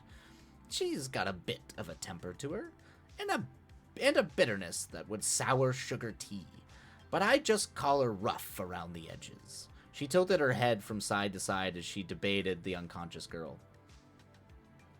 His eyes slanted and he huffed a breath through his nose. You are entirely aware that I'm referring to her condition. Am I? The old woman asked with an amused lilt. Well, if that's what you're wondering, then she'll be fine. Her knock to the noggin swirled her brains a bit, but nothing I can't mostly remedy. Dear Mother Time is the greatest mage of us all, though, and with a little bit of her care, she should see no lasting troubles. Not from this, at least. Her dialogue's great, Ghostly. I love this. So I do like just the casual, it just swirled your brains a bit. That's very good. Very good. Do witches lack the ability to say what they mean, or do you all just devise pleasure from being cryptic and wasting other people's time? He asked gruffly, leaning an elbow on his uninjured knee. She's my spirit animal. Yeah, I got those vibes. The witch chuckled and shook her head. Aren't you a testy little demon? She reached a hand into her tangled nest of wiry hair and fished out a pink crystal. I like you already. Damascus's hard eyes did not relent, but he said no more as he watched her work in silence. The witch drew on the girl's ankle with a crystal, a faint light imitating from the tip as it danced around the joint, leaving a distinct rune behind on her skin. Damascus pivoted his head to the side to peer around the witch, his brow furrowing. A warm glow rose from beneath her skin as the witch muttered words he could not quite make out. After she silenced and removed the crystal, the marking dimmed before it extinguished entirely, along with the red hue from her bones. Do you know her name? The witch piped up, her ever-swirling brown eyes flickering to the young man's resting face. Damascus's dark stare numbly bore into the witch's jungle of hair, but after a moment slipped to the unconscious girl with dark circles under her eyes. She's an icon, I adore her. I shouldn't, he mumbled, but I'm sure you know her name already. His eyes deflected back to her with comment. His eyes deflected back to her with his comment. Ah, but should and do are very different things. She expertly ignored him. She turned around with a grin grin as wide as a mile and a knowing tilt to her head. It's great. It's a great character. His eyes narrowed on her. The moment dragged on for an uncomfortably long time before he sighed. I heard her referred to... the moment dragged on for an uncomfortably long time before he sighed. I heard her referred to as Buttercup. Tell us how you really feel, Drake. Yeah, exactly. The witch clapped as she approached the giant. Mind like a steel cage you have there. She stopped before the hearth and ran her finger along the inside walls, her finger collecting ash. She then stooped down to a particularly large weed that sprang through the floorboards and marked one of the leaves with a circle and a dot. Without any further warning, the plant shot up in an instant. Damascus's pupils narrowed with quick as a flash, he had drawn a large knife from his waistcoat. He held it out defensively, with his whole body tense to stand at a moment's notice. As he reacted, the plant continued about weaving together its stems and leaves until it was a small armchair. Just making nature's comfort. Only after the witch had sat down did she notice Damascus' sharp stare and stiff-armed form. Calm yourself, child. You need not be on edge in the abode of Broomhilda. Her name is Broomhilda? Oh, that's funny, Ghostly. That's fucking funny.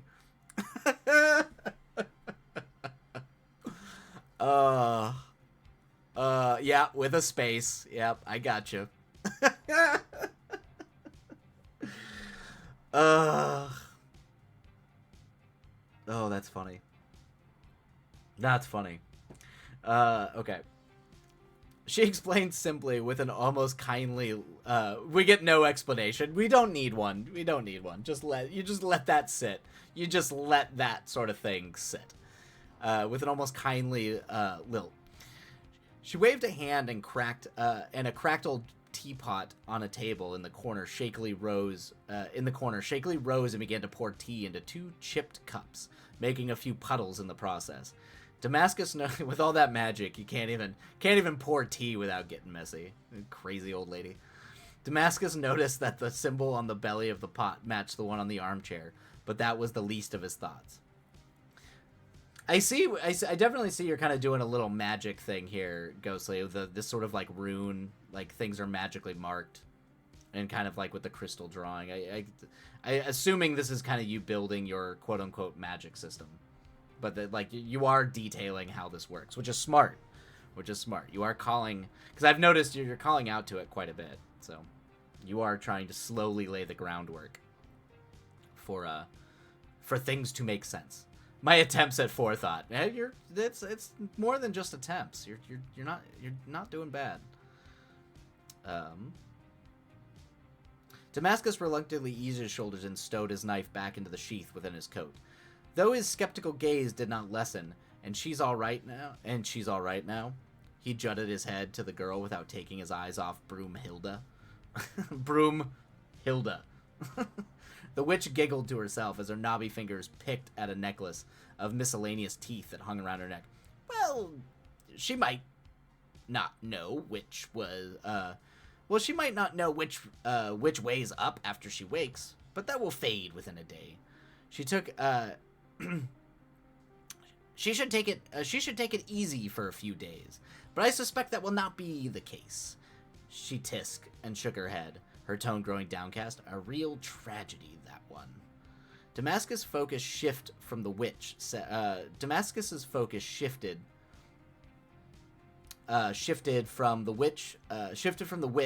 that sat in front of him to the bed behind her in the corner, and more so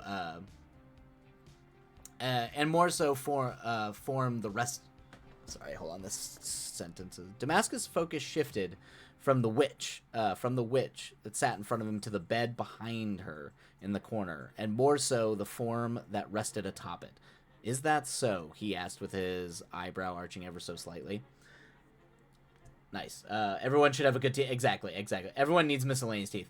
Hey, Nevelets. Welcome in. We're just reading over a story at the moment, but feel free to hang out. Where we're okay. Yes, we all need strange teeth necklaces. I'm a fan of this. We actually, interesting enough, Ghostly, we made one for the movie, for my movie. I don't know what happened to it, but I did. One of the cultists actually has teeth, a giant teeth necklace. So you're in good company. Good company having strange people with all their strange miscellaneous teeth. Okay, all right. One muddy brown eye. We love cultist teeth necklaces. Yep, big fan. Big fan of it.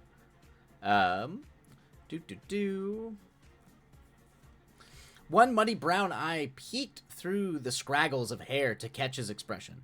When she saw where his attention was and the faint glimmer of curiosity behind his stare, a thin smile pulled at her face. She cleared her throat and quickly forced her face back into its solemn and downcast form. Oh? Oh, yes. The poor dear. Her father died just her father died just over 6 years ago, leaving 4 children and a sickly wife. That last is the eldest, so she's taken it upon herself to bear the weight of the household. Her eyes rose and turned to the creature asleep in her bed. That girl runs herself ragged on the daily. Don't know if I would call her an inspiration or a pity. Broomhilda sighed sadly as her tea floated over her, and she took a sip. I have a few bone necklaces around, some teeth just to chill around the house. Yeah, and a chicken's foot, obviously. As all good people have a couple chicken's foot, for sure. I take it you know her then? Damascus asked, his gaze an impenetrable shield to his thoughts that dwelled on her. Not in a traditional sense, no, Broomhilda explained simply, as though it was nothing. She then turned her distant but sharp gaze on him. Much like us, my dear boy. Though I suppose we're not strangers. A deep, knowing smile carved into her face as she took a sip. Tell me, who directed you to see me? What an apt description. Yeah, I mean, your descriptions are fantastic, Ghostly. Always. Remember, kids, don't burn yourself out. Don't burn yourself out for others' self-care. For others, self-care is important. Yeah. Yes. Though I suppose we're not strangers. Yeah, okay. Damascus flicked back to her, steady as ever. Don't you already know that? Broomhilda rolled her eyes and set her cup on a large leaf that clung to the arm of the chair. I know much, but I do not know all. Damascus shifted forward and lowered his head, his eyes falling on the hearth of his left. Mimsy, the mystic of Alvatorn. She told me after 20 years you had settled back in Westshire. You are one of the last witches in the Owentine I have yet to seek for assistance. So she suggested I take a trip back home. His cold gaze rose to meet her unhinged stare. Although you have already confirmed my suspicion that this was a tremendous waste of time. Sprinkles compliments on your pages. Nah, you summoned the serotonin fairy. Yep. This is just good. This is at this point where it's just the celebration of insults. That's for sure. That's where we're at right now. No notes at the time. Broomhilda only snickered. My dear boy, even if that be true, what have you to lose anymore? She dared. The cold question cut through the room like a chill. Damascus's brow flinched at the sudden, unexpected statement. His jaw tightened as he swallowed, his stare sharpening. Time is a precious and fleeting thing, especially in my circumstance. Is that him talking? Yep, okay. Time is a precious and fleeting thing, especially in my circumstance. His voice took on the grit, and his hand tightened on his good knee. So I will ask you, Madam Broomhilda of Westshire, will you help me, or will you quit wasting my time? Nice. It's always fun to be able to have like a good, you have the very, very straight man who's very stoic, and the sort of whimsical yet suspiciously knowledgeable kind of crazy character. That always leads to some of the best like dialogue scenes. You can always have a lot of fun with those two like character types interacting. So I think you did a great job with that, Ghostly.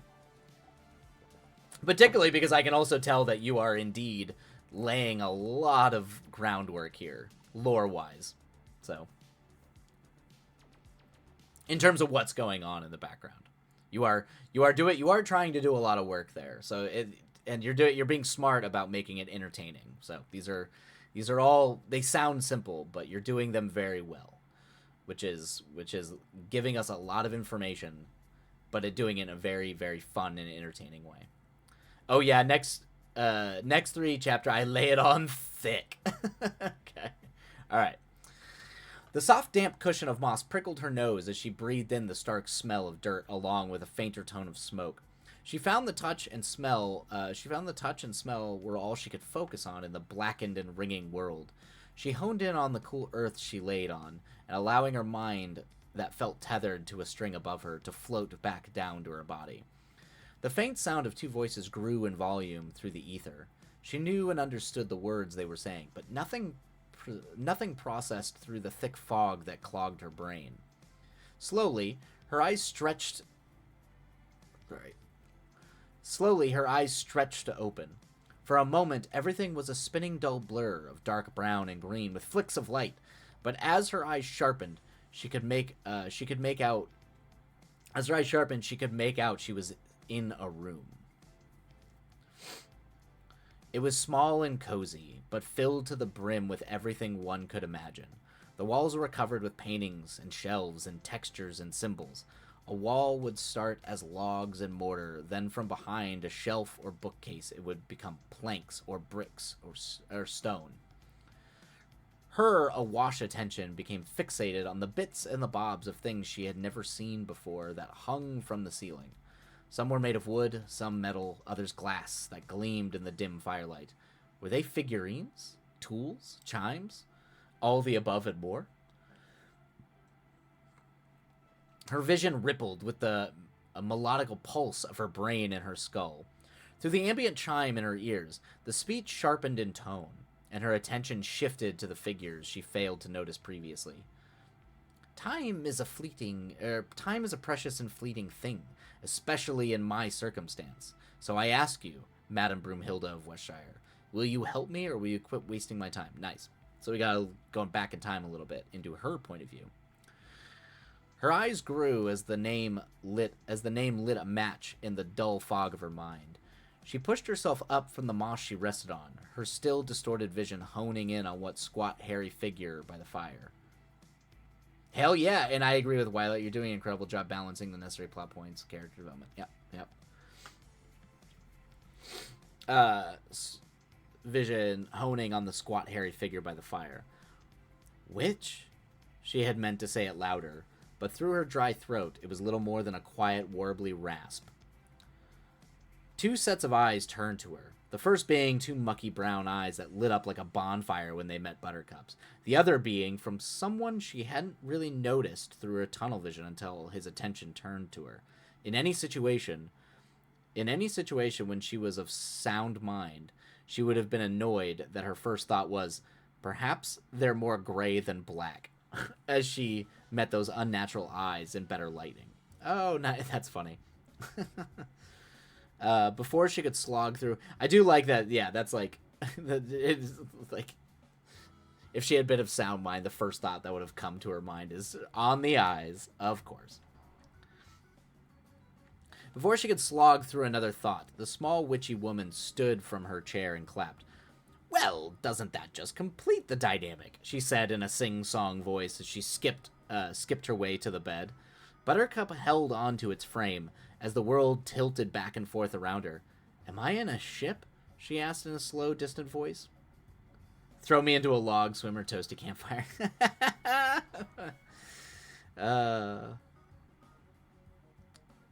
Certainly not. Certainly not, dearie.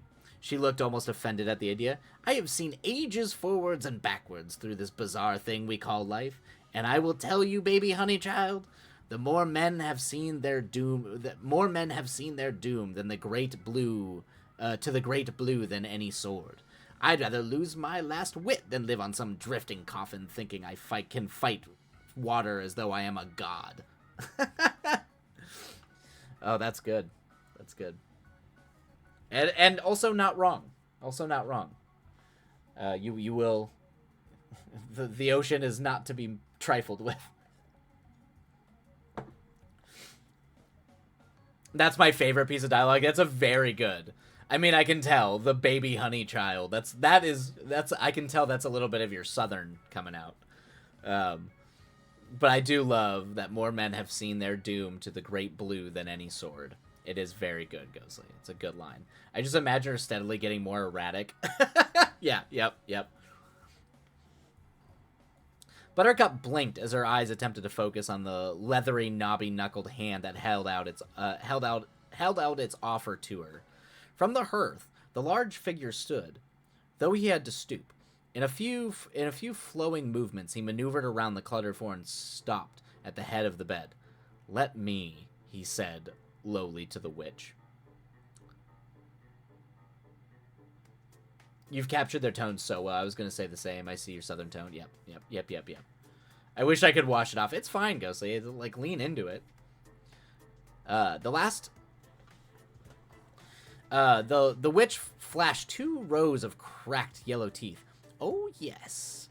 You're right, my boy. I forgot how feeble I can be." She withdrew her hand and turned back to the hearth and chairs, though she did not escape before he could slide her a dirty look. "I love my roots, but I don't like how transparent I am." That's fine. That's fine, Ghostly. It's not the worst thing to just wear yourself on your sleeve like that. At least that's what I tell myself. I don't think it's not bad at all. You're not at all like recognizes like. Yep, exactly.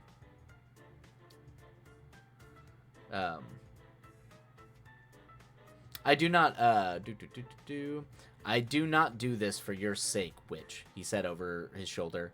I don't trust you will not try to sneakily cut off a lock of her hair or steal a tear from her watery eyes. He huffed and offered her the crook of his arm, his hard gaze still on the stout woman. The witch laughed as she plopped herself down on a chair made of plants and looked back at the two of them. "Oh, please, dear. I got all I wanted when she was sleeping." She waved a dismissive hand at him as she sipped her drink. Buttercup's foggy mind had cleared enough for her to know that she didn't want to question that. Her head lifted from side to side a bit as she looked up at the great demon of the south and his wide outstretched arm. She's such a creep. Ghostly, like, and that's my spirit animal. My spirit animal is also such a creep. Yep, that's it. I mean, what do you expect, man? Witches are gonna witch. That's what witches do. Witches be witches. I'm just picturing a little old lady like Borat going around stealing tears. Exactly, 100%. Plant chairs, I want one. Yes. Yes, I do. Her head lifted. Yes, the image is wide outstretched arm. He kept his eyes forward, even as he knew she was watching him. He waited for her to move first. She rubbed her eyes and took a deep breath, tightening her dry mouth and setting her unfocused eyes on the floorboards beneath her. She eased herself off the bed and shakily put one foot in front of the other. "Thank you," she murmured under her breath, "but I don't need you to hold my hand. I'm not worth..." Her vision darkened around the edges, and a ringing in her ears grew louder. Her muscles and her legs loosened and gave out under her. She closed her eyes and prepared for whatever the cluttered floor had in store for her, but an arm around her side stopped before she could find out. That's great. That is great. Yep, on my household to-do list is to make a new pole for my bedroom ceiling fan out of a chain of bones. That's good. Witch is gonna witch. That's what we do. Witch is gonna do the witch thing. That's not very that's really funny, Ghostly. I do like the prepared for whatever the cluttered floor had in store for her. It's good. That's not very convincing. An even stoic voice arose through the white noise of her ears. In her ears, she rose her attention all the way up to meet him, her eyes slanting and nostrils flaring. If you're feeling for the meat on my bones, I'll tell you now, I am malnourished. She snapped, though her tone remained low and weak. She did not attempt to pull away from him as her legs still struggled to steady themselves. He let out a breath from his nose and turned back to the hearth, nearly picking her up as they went. You seem a bit bitter for my taste anyway. Nice. He sighed as he helped ease her into the chair and sat in. He'd been sat in. Or, ease her in the chair he'd been sat in. She shifted away from him as she sat on the ground beside the armchair, now nearly at eye level with her. The witch watched over the rim of her cup, as if she were to witness the most enthralling play of the ages. She snapped her fingers without tearing her eyes from the two of them. The other cup from the table in the corner levitated over Buttercup's head and landed in her lap with the clink of the saucer. That should clear up the haze in your brain, my dear, the witch explained as she sat her own cup down and leaned back in the chair. You're going to need it. Delightful, Ghostly. I love this. I do. I can definitely see. The old lady's having such a good time. I can see, Ghostly, that this is clearly you writing your dream future for yourself.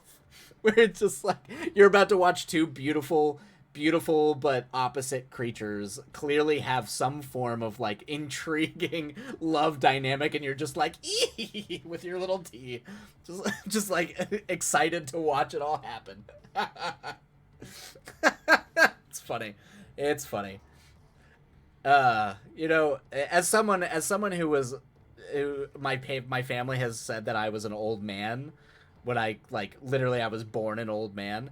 I definitely am familiar with the fact that, like, all of my self-insert characters are, like, usually old, very gleefully old weirdos. So I appreciate this very much, Ghostly. How dare you know me? It's pretty clear. This must be what people talk about when they talk about writing themselves into their stories. It's just you've made yourself the delightful old witch. Oh, this is a blast, Ghostly. I just have a delightful time every time I get to read these. I don't have any notes. There's some awkward phrasing and some cleanup that you can do. I don't even think that there's things that you can do to make, like, certain points, like, more effective. I think it's honestly just cleaning up certain things. That's it. I don't have notes. She is, and I love it. Exactly, Cryptid. Exactly. Me and my friends joke that she's a shipper. 100%. This old witch is absolutely a shipper. Absolutely. Reading her tea leaves, like, I see where this is going and I am here for it. 100%. Yeah, absolutely. But no, I love this. This is a lot of fun. What did you think about our first little glance at Damascus on his own? It's good. It reminds me of like a lot of so far Damascus is the most, like, least developed, I guess, in that way. And I'm assuming you're going to get to that because I know the character type. I definitely know the character type. The cursed character who's a little bit brutish, because of his plight. You know, it's like the Beast, but without the anger problems. They're just brooding because of where they are in their life, and so that character is coming across. It's just, but I'm curious to get to know him and know why he is the way he is. But yeah, we haven't really seen him take off yet. He's still a question mark, Ghostly. That's what I'll say. He's still a question mark for me. And that's not a bad thing. I'm not saying that that's a bad thing, but that's kind of where I'm at. I'm still very much empathizing and in the world of these other quirky characters that you're introducing us to. Damascus is interesting. He's mysterious, but I'm not like I'm not like deeply invested in him yet. So I'm just curious about him, which is fine. You don't need to necessarily make him, like, on the surface the most compelling person. The kids are asleep. Woo, almost 1,300 words for the day. Glad things are going well in here. Kids are asleep. Well done. Congratulations. And literally wrapping up that second sprint. That is impressive. Well done. The kids are asleep. Congrats. Things are great here. We're just wrapped up reading Ghostly Story. I think we're going to do one more sprint where we're going to read Cryptids. A Cryptid, I think, you said yours is shorter. So we'll see if it takes up 2 sprints or just 1 sprint. I'm assuming it's just gonna be 1, if it's on the shorter. Let's bring it in, and then after that, I'll probably do some editing work. I think we'll do 4 sprints today, and the last sprint will be me trying to, because I'm probably gonna have to after stream. I'm just gonna focus on trying to get because I do need to get the script edited tonight, and because I did do that weird thing where I wrote 30 pages in a single day, I am not looking forward to editing whatever monstrosity those 30 pages are. That day, that almost killed me, and I don't recommend anyone ever do that. I dig it. He's interesting enough without Buttercup to need our attention on the page. We do not need Buttercup with him to keep him from falling flat. Yeah, exactly. Yeah, I think that's true. Holy cow, that's the length of my entire short story. It's 1,300 words is really, really impressive. And that's the end of that sprint, everybody. We'll go ahead and start the down timer. I am 100% biased. The whole story started with Damascus, but he's a slow burn character, and that is fine. Yeah, just let those are always, just definitely make those slow burn, for sure. There's no shame in that. Congratulations. I'm so excited for you. I'm glad to be done with that script. I got a lot of other stuff I gotta work on, so I'm very glad that I can finally try to get this script out. Hopefully people like it. We'll see how it comes out. I still haven't even done my sit-down read yet to really, really see how it flows together. But I hope so. I also posted up the first 15 pages of Witch Punks. Awesome. If we somehow don't fill the whole 40 minutes, awesome. Yeah, we'll probably, that'll work too. It's going to be great, Wildlight, but also take care of yourself. Yeah, for sure. Thank you. The chapter is about 3,400 words and reaching its end, aiming to finish tonight. You got this. The kids are asleep. Almost to 65K on the novel. Well done. Well done. That's a lot too. What are you estimating the kids are asleep? What are you estimating the total? Do you have an idea about how long you think it's going to be? Or is this the last chapter? Like, you are actually finishing the book tonight? Oh, it's due at the end of the month. That's making 90K. Okay. All right. Nice. So I gotta go. Yeah, you got a month and I'm assuming you need to do an edit pass before that too. Yeah, go get it. You got this. But definitely do the experimental chapter first, because hey, y'all might only you might be the only people to ever see it. For sure. Gotcha. It's going to drop you guys right in it, so let me know if I'm not adding enough context. Clues for word. Okay, cool. Yeah, we will see. We will see. You got this. I did an edit pass on the first 60K. Oh, cool. So you've already done an edit pass. But I have more notes, so yeah, I need room to edit. Yep, I get that. I mean, I did a bunch of edit passes on the first half of Pond Boys, and I went back and literally spent almost a whole day editing the first half again. So it's messy. So we'll see. We will see. Apparently I just get so fussy. I'm so finicky, and it's 106 pages, and I need to get it down to 100. I have like my weird, it needs to be 100-page rule. So I feel like if I go over 100 pages, I have to really earn it. So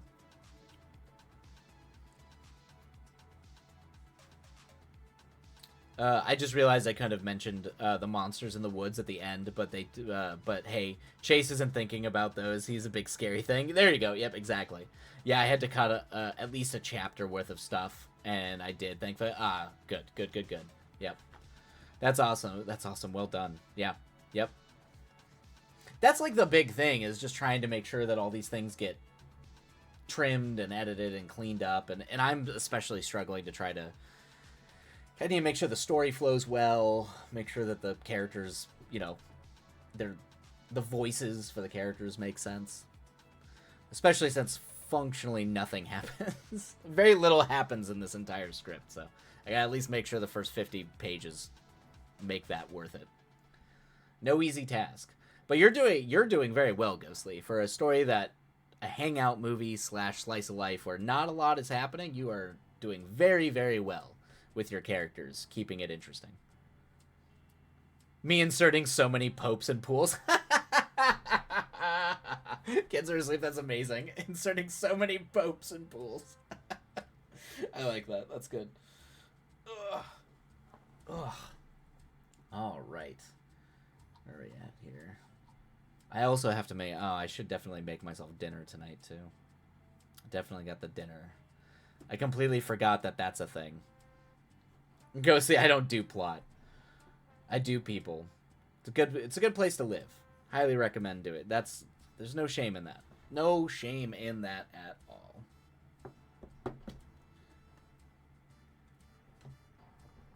Ugh. What time is it? All right. I'm getting blown up here. What's happening?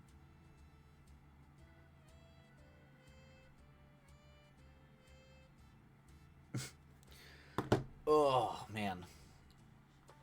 I do people. Jeez, what, Ghostly? What? what? Yo, I'm almost caught up. We almost... Yeah, I guess we're kind of there.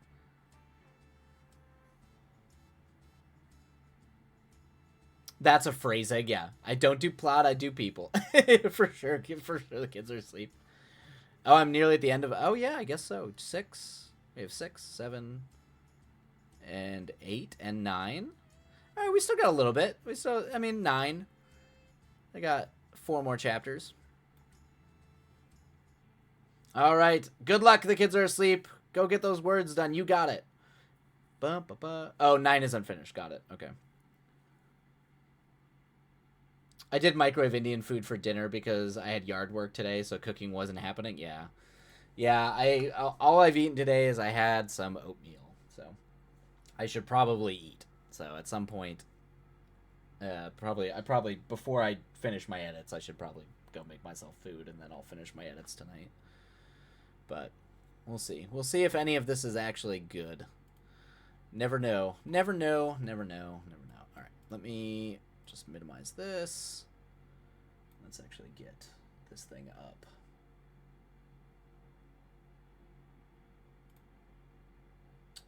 Curses we carry. Boom.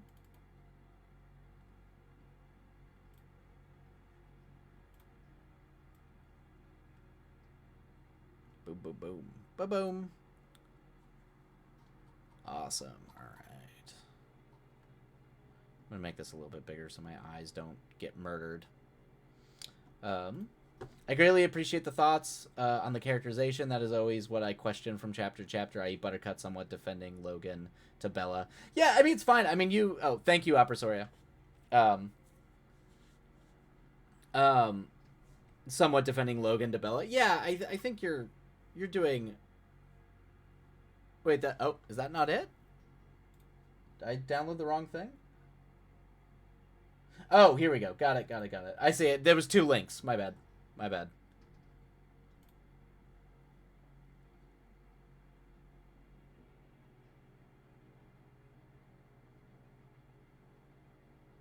That's it. Yep, I gotcha.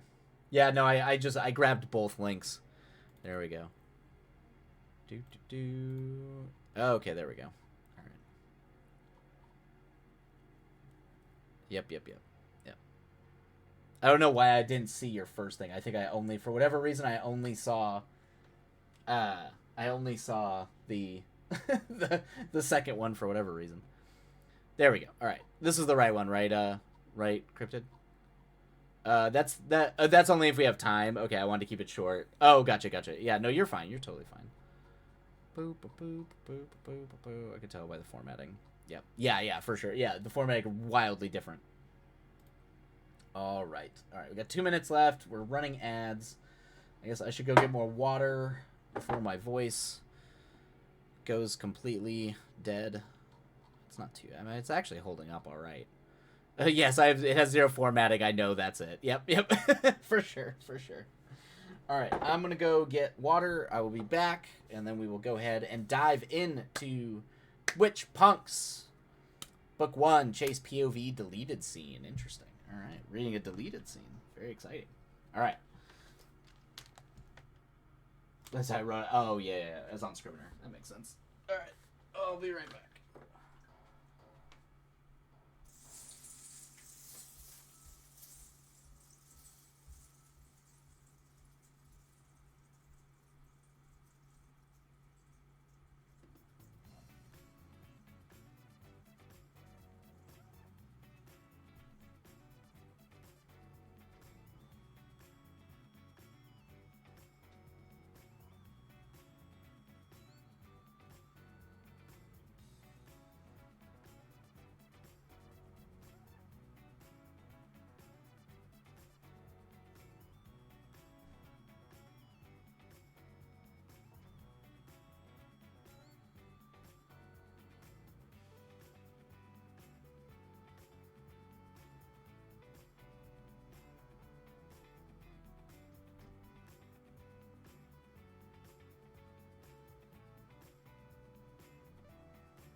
Where are we at? Okay, there we go.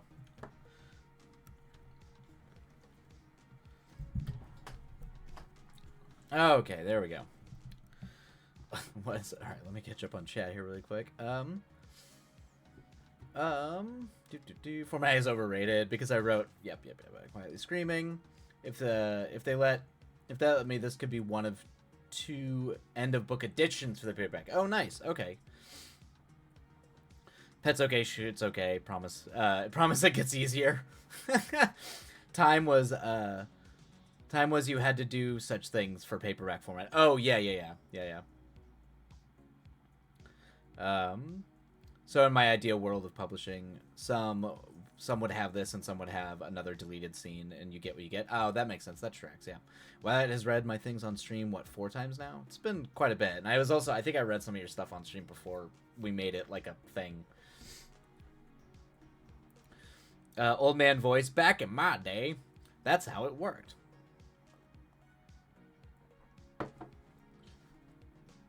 That would kill it, waiting for Princess to hop up and start reading. She probably could. It would be a lot of screams, but that's how y'all used to sell paperbacks after the hardcover. That way people would still buy them, and get the exclusives. I don't think I could handle that. You get what you get. You get what you get. Stop it. Yeah. You always gotta you always gotta have like little additions for people. That is true. It's how you sell books.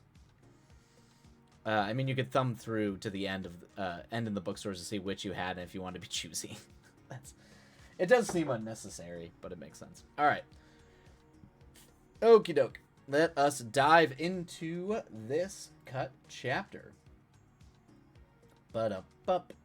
Ba-da-ba-da-bum bum bum bum bum bum. Let's go and start the timer for everybody out there who's writing. I hope the words treat you well, and we will see you all on the other side. All right, Let's get to it. Okay. Chase could barely breathe through the pain as he staggered out into the daylight, leaving the cool of the barn lunch hour behind. Vertigo from the 1-2 he'd given his skull nearly brought him to the ground, but he was no stranger to it. His fists had hit hard enough that his ears were still ringing. It didn't drown them out, but it at least made them harder to understand. The fish. Oh no. I have tried to add things to make this standalone, so we'll see how I did. All right, for now. I mean, we're starting in media res. It's fine. Savannah was saying something out loud as they walked, but he couldn't hear her over the other voices whispering and screaming. Her thoughts were louder than anything she was trying to tell him. Yeah, already coming out of it. Yep. All right, things are already. Who the fuck do you think you're giving a lecture to? He snarled out as he stumbled, doubling over to breathe. The smell of the grass fought to ground him. A handhold onto reality that was crumbling in his grip. It was hard to see where he was going through the squint, but it divided the scalpel of sunlight by half. The heat should have had him sweating. The chatter hurt his teeth, the shivers rattling to his very bones. He wasn't dying. It only felt like he was. The curse wasn't going to let him go this easily. All right. George said no one dies in this book. They just get really big, really get big boo-boos. Gotcha. Hey, princess. You gonna come share some thoughts? No one, clearly, Savannah snapped from a carefully calculated distance, given how you've never once listened. Chase pushed himself upright and tried to put those words in order against the laughter of his classmates still ringing in his head. He was almost to the shade of the tree line of, he needs some milk. I mean, some do, but not him. The shade of the tree line of the pristine wood, but they sounded, sorry. He was almost to the shade of the tree line of the pristine wood, but they sounded like he was still inside. If he focused, he could probably still hear Riley's heart breaking. Oh no. The guy with the bleeding eyes still wanted him to smash someone's head in, and now he didn't care who it was. And below all that, he could hear someone screaming something that sounded an awful lot like his name. Savannah, and I say this with all insult intended, you have no idea what the fuck you're talking about. Ooh, don't I? She hissed. I can feel your rage. Yeah, man, ooh, we are coming into some serious drama. I see what you mean, Cryptid. Good lord, it's breaking people's hearts. Everybody's shit went down very clearly. We are catching after some serious shit went down. Don't I? She hissed. I can feel your rage like something molten in my veins, and I'm the only one who knows what lies beneath. Not anymore, he said through gritted teeth, forcing his body to move just far enough to get out of the sun. It still hurt so bad he might lose his lunch, but at least he could see. He needed to gain some distance between them. The last thing he needed was Savannah feeling what he did now. Was a cursed witch allowed to fall in love? He'd been exiled since he was born. No one had bothered to tell him the rules. Oh, man, yeah, I feel that, man. Stuff broke through the fan and entered the atmosphere. Yep. Chase failed to save badly. Yep, that's the vibe I'm getting. Savannah grew so quiet that he couldn't even hear her think. What did you tell her? She asked. That's between Riley and me. No, it's not. Christ's sakes, Chase, do you want me to report you both? What are you, a fucking narc now? Sure, try it. Go to Headmistress Penance. And I'll tell that girl you always think about, I'll tell that girl you always think about at lunch why Savannah, And I'll tell that girl what you always think about at lunch why Savannah has never had a boyfriend. Savannah paled. For the first time, she actually looked afraid of him. You wouldn't. Oh, I absolutely would. He turned back to the forest and stared down an overgrown game trail no one else bothered with. Some meds and a nap in a safe space of his altar, deep into the pristine wood, would put him back together again. His joints felt so uneasy he wasn't sure how he was going to survive the hike, but somehow he always managed. If he was lucky, The old quilt he stashed there might even be dry. You're going to die if you keep this up, Savannah hollered after him before he was even 3 steps in. You get that, don't you? Chase turned around, and the laugh that slipped out of him made Savannah flinch. The poor little thing. Yeah, everybody's having a bad time right now. Chase is having a real bad time. I do, and unlike you, I get that there's nothing else for me. This is it. This is all there is. I'm not getting out of the academy alive. Don't say that, Savannah breathed. Her eyes were wet. He didn't expect that. What reason did she have to care? It's the truth. Look at me. Really look and tell me I'm wrong. He felt like he was shouting to be heard over the cacophony screaming in his head, but he wasn't. Savannah would have given him hell again if he was. Savannah was quiet for a long moment of a voice in his head, begging him to listen to whatever pointless diatribe they held on to. When Chase managed to look at her again, hands balled up in fists on his temples as if he could will them away. There were tears tracking down her chin. You need to tell them. Healer Ostercan, you think I haven't tried? They won't help. No one is coming to save me, so get used to it. I have. His mother had made her choice all those years ago, and now Chase was going to die for it. It wasn't right. It wasn't fair. And it wasn't fair. And there was fuck all he could do about it. It would finish with his mother, who barely knew his face on a good day, and then it would come for him. There was nothing left to do but wring every last drop of what little he had left. Jeez. Oof. Oh, poor dude. Jesus. I just wanted to give the baby a cookie and tell him everything would be okay. Yeah, man. I get it. I get the rage. I absolutely get the rage. If you don't stop seeing her, Savannah softly spoke, they will flunk you out and make you die alone.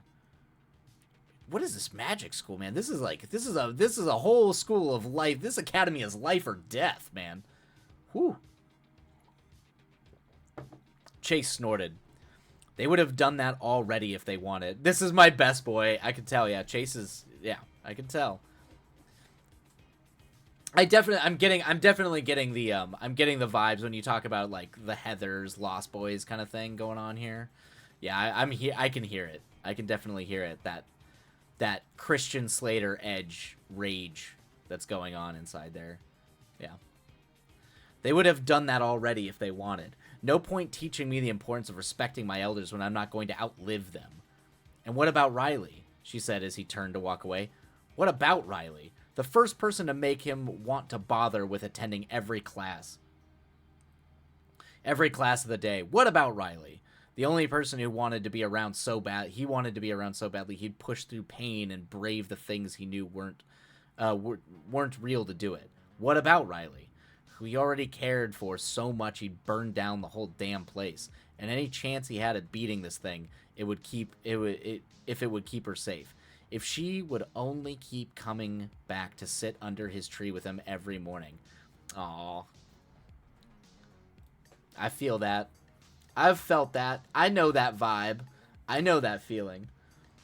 That's there's a word for that, folks. It's love to a toxic degree. Where you're like, I would literally destroy the world for what we have. And that is the tragedy. That is the tragedy. To feel something that deeply. Yes, I'm so glad that is the vibe. Yep, you're nailing the vibe. It is for him because he went in already on Death's Door. Also because they're up. Yep, up fuck shit. Yep, gotcha. Yep. My little heart. He's a sweetheart, yeah. They can be angry, they can be rough, man. But to be able to love and be loved is a very powerful, powerful thing. It can lead to the most beautiful things and the most tragic. You don't know the first thing about life was a lot easier to give up when no one in it fucking mattered.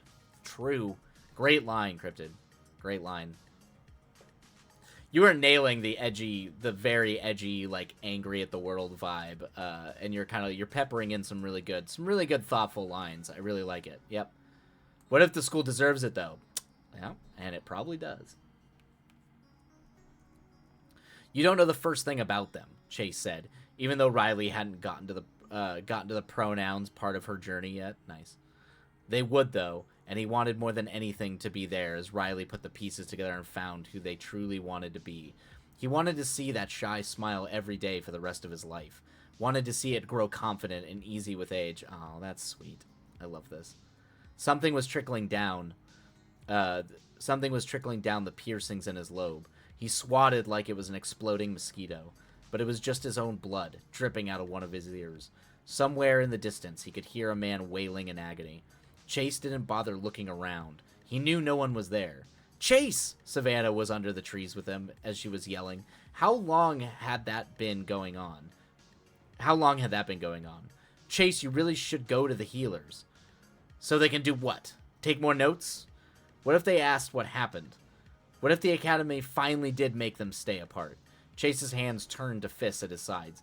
He wasn't going to let it happen. Get the hell away from me. I can take care of myself. He couldn't, and they both knew it. But she let him go anyway. Whether out of respect for his wishes, or saving her own ass from public humiliation, he didn't know or care. If Riley was a poison, he'd drink from it gladly every damn day, until his heart stopped and his lungs gave out. He'd die happily reaching for another drop. I love it. I love it, Cryptid. I love toxic relationships, man. The toxic, like, brutal, the amount that you love a person so...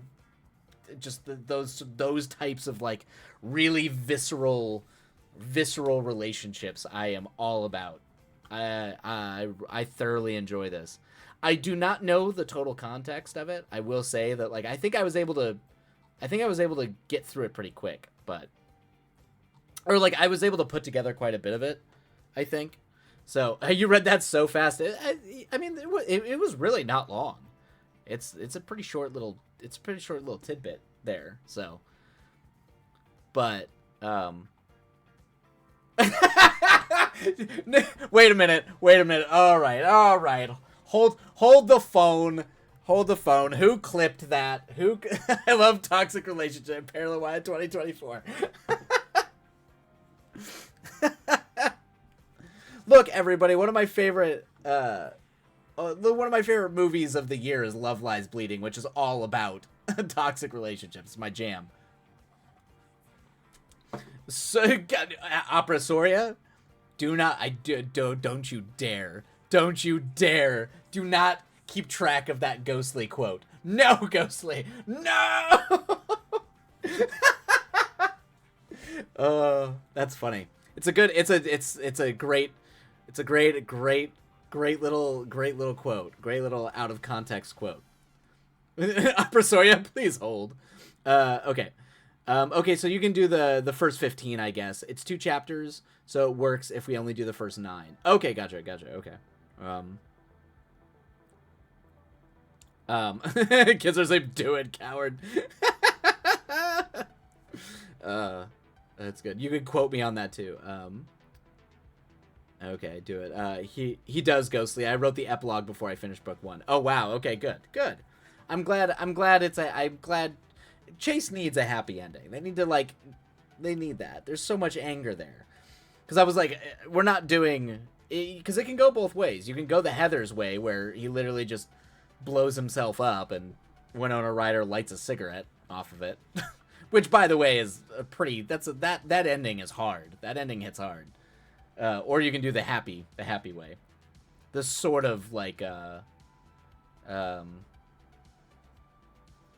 I'm so glad you guys dig at the schools. I mean, it's a really good, like if I read this, you do a very good job of, like, I would want to read the story now, because, like, there's so much contextually happening that I'm not totally clear on.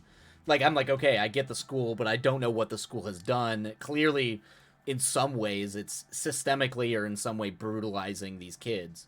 So I want to know why. So it's a good little, like, teaser bit. I can see why you would say that this would be like a blurb or something that you would try to, like, use to get people to buy the book, or like a cut blurb. It's very good. I'm so glad you guys dig it. Yep. Thank you, Where's Scripted. You have love in your heart, giving the beloved children happy.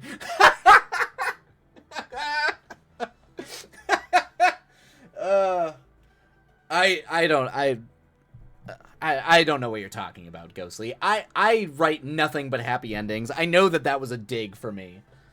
I write nothing but happy endings. Who says Virgil's not happy even though he's dead?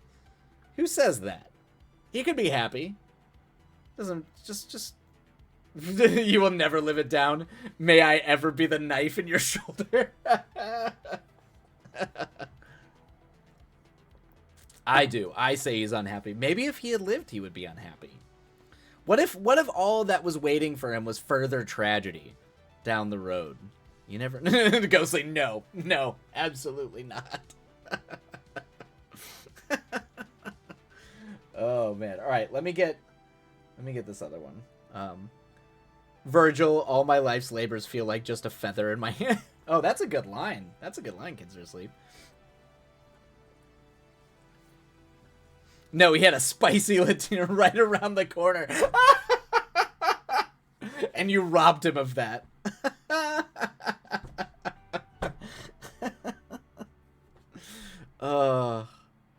That's really funny. Well, I'm glad. I'm glad that I can do this. I'm glad I can do this. So the rest of the book, okay, the rest of the book is in Riley's POV. Got it. Okay. All right. Okay, do you want me to switch over to the Curses We Carry cryptid? You want to switch over to that one? Because we still got like 23 minutes, so we can do that. I quote, "I love toxic relationship." Oh no! God damn it! oh, not like a Chris Delmhorst lyric. Oh, nice. Okay, that's a beautiful line. Riley, who takes one look at Chase and goes, "Yep, that one. That's the one I want." Sure, we got the time. Yep, let's do it. All right. Yes. The formatting needs work. I had no idea how fast we get through it. Yeah, it's quick. It's quick. It just wasn't long. I mean, it was only like 1,300 words. That was pretty short. So, all right. So yeah, we'll go ahead and do this for the rest. There we go. There we go. Well, now we're adding quotes. I hope there's some solid. I hope I get some solid quotes instead of just clearly taken out of context character slander. Thanks, Ghostly. All right. Here we go. All right. At least half my books are toxic relationships, though theirs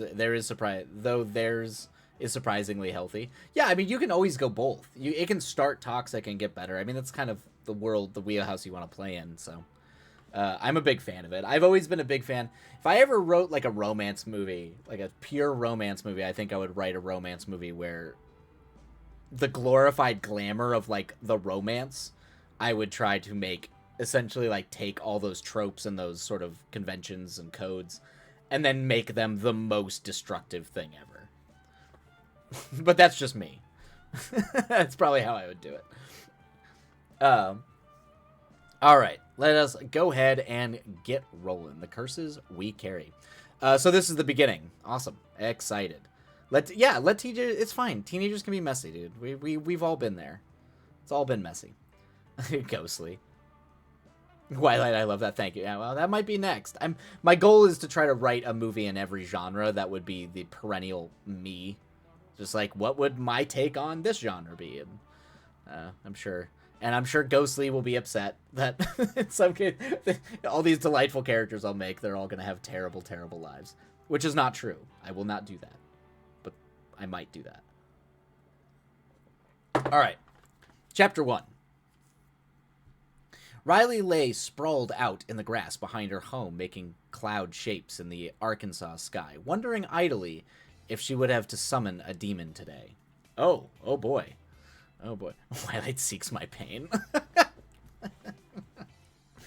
I quote.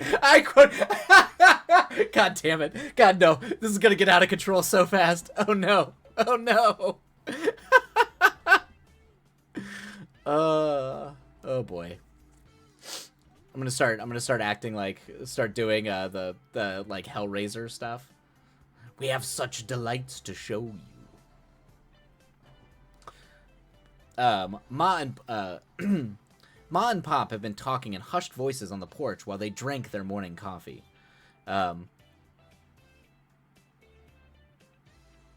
She'd only caught snatches of the conversation over the metal, wood, and bone chimes. Nice.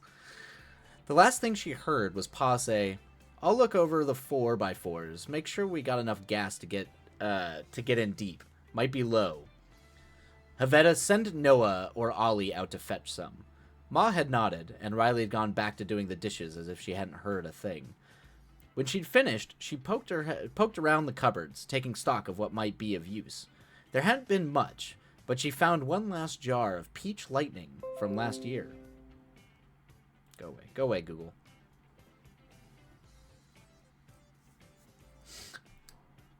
Okay. I see. I'm trying to give you the quote. Got it. That makes sense. Only the best mods for you, Twilight. Thanks. Yeah, thank you, both of you. Monsters, you all. There will be an ad quote command though. Don't you worry. Great. Ghostly. Oh no, I feel this. Yep. You're painting the vibe for sure. For sure. This feels like I'm feeling this, and I don't even live. I'm not even from the South. You're hitting me right in the impoverished farm folk organ. Yep. It's got a vibe. The dandelion seeds around her were floating in a perfect circle, the easiest shape Riley had mastered. She was about to ask Beasley if she needed to go fetch an appropriate offering, when she heard footsteps in the tall grass coming from the direction of the footpath that led to the house and the road beyond. "Noah, tell Paul if he wants my help, he's gonna need to let me have some lunch first. And he may need to part with the last of the lightning, too. You all should know by now that demons ain't gonna give you nothing for free. Right you are, Miss Cooper." Nice. Love it. Yeah, Beasley's an adorable name. It's really good. Riley sat up so hard her pigtails slapped her shoulders, bare with only the straps of her cornflower blue tank top to cover them. The dry grass tickled her legs around the pair of cut-off shorts she had made from a pair of hand-me-down jeans. Nice. On her feet were a pair of Noah's old boots. Ah, yes, the old hand-me-downs. Noah's old boots from before his last growth spurt. The dandelion seeds fell all around her, like the first snow of the year. Way off over the hills, there was a very distant rumble that Riley knew to be thunder. Soft, but sure. Oh no, Ghostly coughs up blood. I smell this. Gee. She felt the clawed hand of Beasley on her shoulder and the cool hiss of his breath as he hushed her. She would not turn around. Beasley did not want to be seen by this trespasser, but he did not let go. Even invisible, he remained by her side, his horned skull looming over her as he shoved himself off the cool earth onto her feet. Ooh. Ooh. As the stranger approached, Riley felt her ears pop. They came closer, and the air smelled metallic, like ozone, and the corpses of an old car baking in the sun. Oh, man. Yep. Love that. This, I know this. They came close to the air, smelled metallic ozone, and the corpses of old... That's not even just the South. That's just boonies. Yep. I know that. I know I have been in places like that. Many a time. It was the scent before a twister. Yep. Now Riley understood why Beasley wanted to hide. The stranger, the trespasser, was a witch. Nice.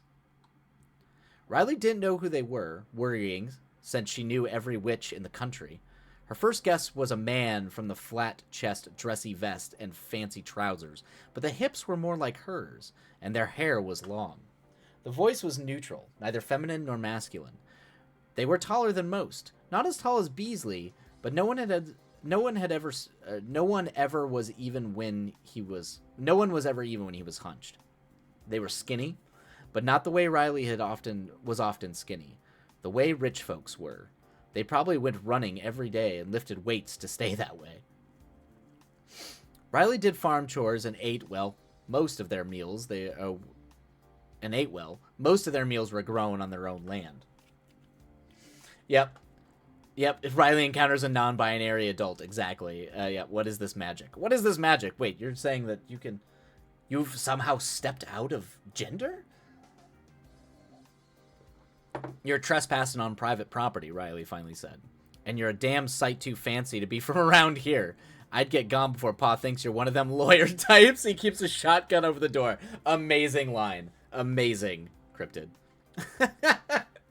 And you're too fancy to be from around here. I'd get gone before Pa that's good.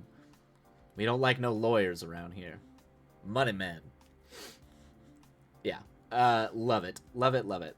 My apologies. I did not mean to intrude, nor am I here to cause you any trouble. In fact, I come bearing a gift. Beasley breathed heavy in her ear, and the heat bearing down her neck. He didn't trust them. Neither did Riley. Nothing came without a cost. Ain't no such thing as gifts. Just things given without clearly defined terms of payment. Now, if you'll excuse me, we don't talk to strangers round here, and I got work to do. We trust demons. Yep. Yeah. Rather trust a demon than rich folk. Yep. Forgive me. I should have introduced myself sooner. My name is Penance Jacobson. I am the headmistress of the Ozarks Academy of American Folk Magic. Nice. Great. Ozarks. That's good. Ozarks Academy. That's cool. I dig that. Riley blinked. I'm already world building wise. I'm really digging the kind of like that there, instead of like rich kid magic schools, there is like just American folk magic, the way there would be American folk music or the sounds of it. Yeah. I dig it. It's very Americana. It's rapping magic in a very Americana vibe, which I'm really digging. Riley blinked. She wanted to ask if this was some kind of joke. Beasley tapped her shoulder twice. It was the truth. Nice. They got a little code. I'm into it. I'm a bit old for grade school, now aren't I? Riley shrugged. She had been homeschooled all her 15 years. Riley was very bright. She took her to her subjects quickly, especially when Mima was still around to teach her about stobs and crossings, as well as algebra and history. This girl, Cryptid. We're less of a grade school, more of a vocational academy. You would only be a year behind, and I have every confidence you'll catch up quickly. With your legacy, that is. What do you know about my legacy? Riley asked, her right fist clenching and unclenching. She didn't like strangers in her home. She liked them less when they knew more about her than her own family did. Uh-oh. Yep, nice. It is what I've always wanted to write. So much of our magic pop culture is European import. Yeah, no, 100% Cryptid. Doing it as an and like deeply Americana is amazing. And fresh, yeah, it's absolutely a thing that we constantly keep doing, the European magic thing. Hey, Life with Lex, welcome in, welcome in. We're just reading over Cryptid's story right now. I don't like being seen, Ghostly. Yeah, I was going to be like, this is right up your alley, Ghostly. Why, your grandmother, of course, is Great Paisley Cooper. I'm surprised she never mentioned us. She spent some of her best years in instructing young hopefuls just like you. Woohoo, story time. How's everything going, Lex? How are you? Mima had mentioned that she was a teacher once. Riley assumed she'd meant a public school someplace. Aside from the one slip, Mima had never brought it up again. If Mima hadn't wanted to discuss it, it must not have been anything worth discussing. Riley had never thought her grandmother would hide anything like this. What Riley said was, well, she died when I was young. We didn't have as much time as we should have. My sympathies, the headmistress said, bowing her head. That still doesn't explain why you've only found me now, Riley pointed out. What kind of school for witchery were they if they couldn't find a teenager for a year?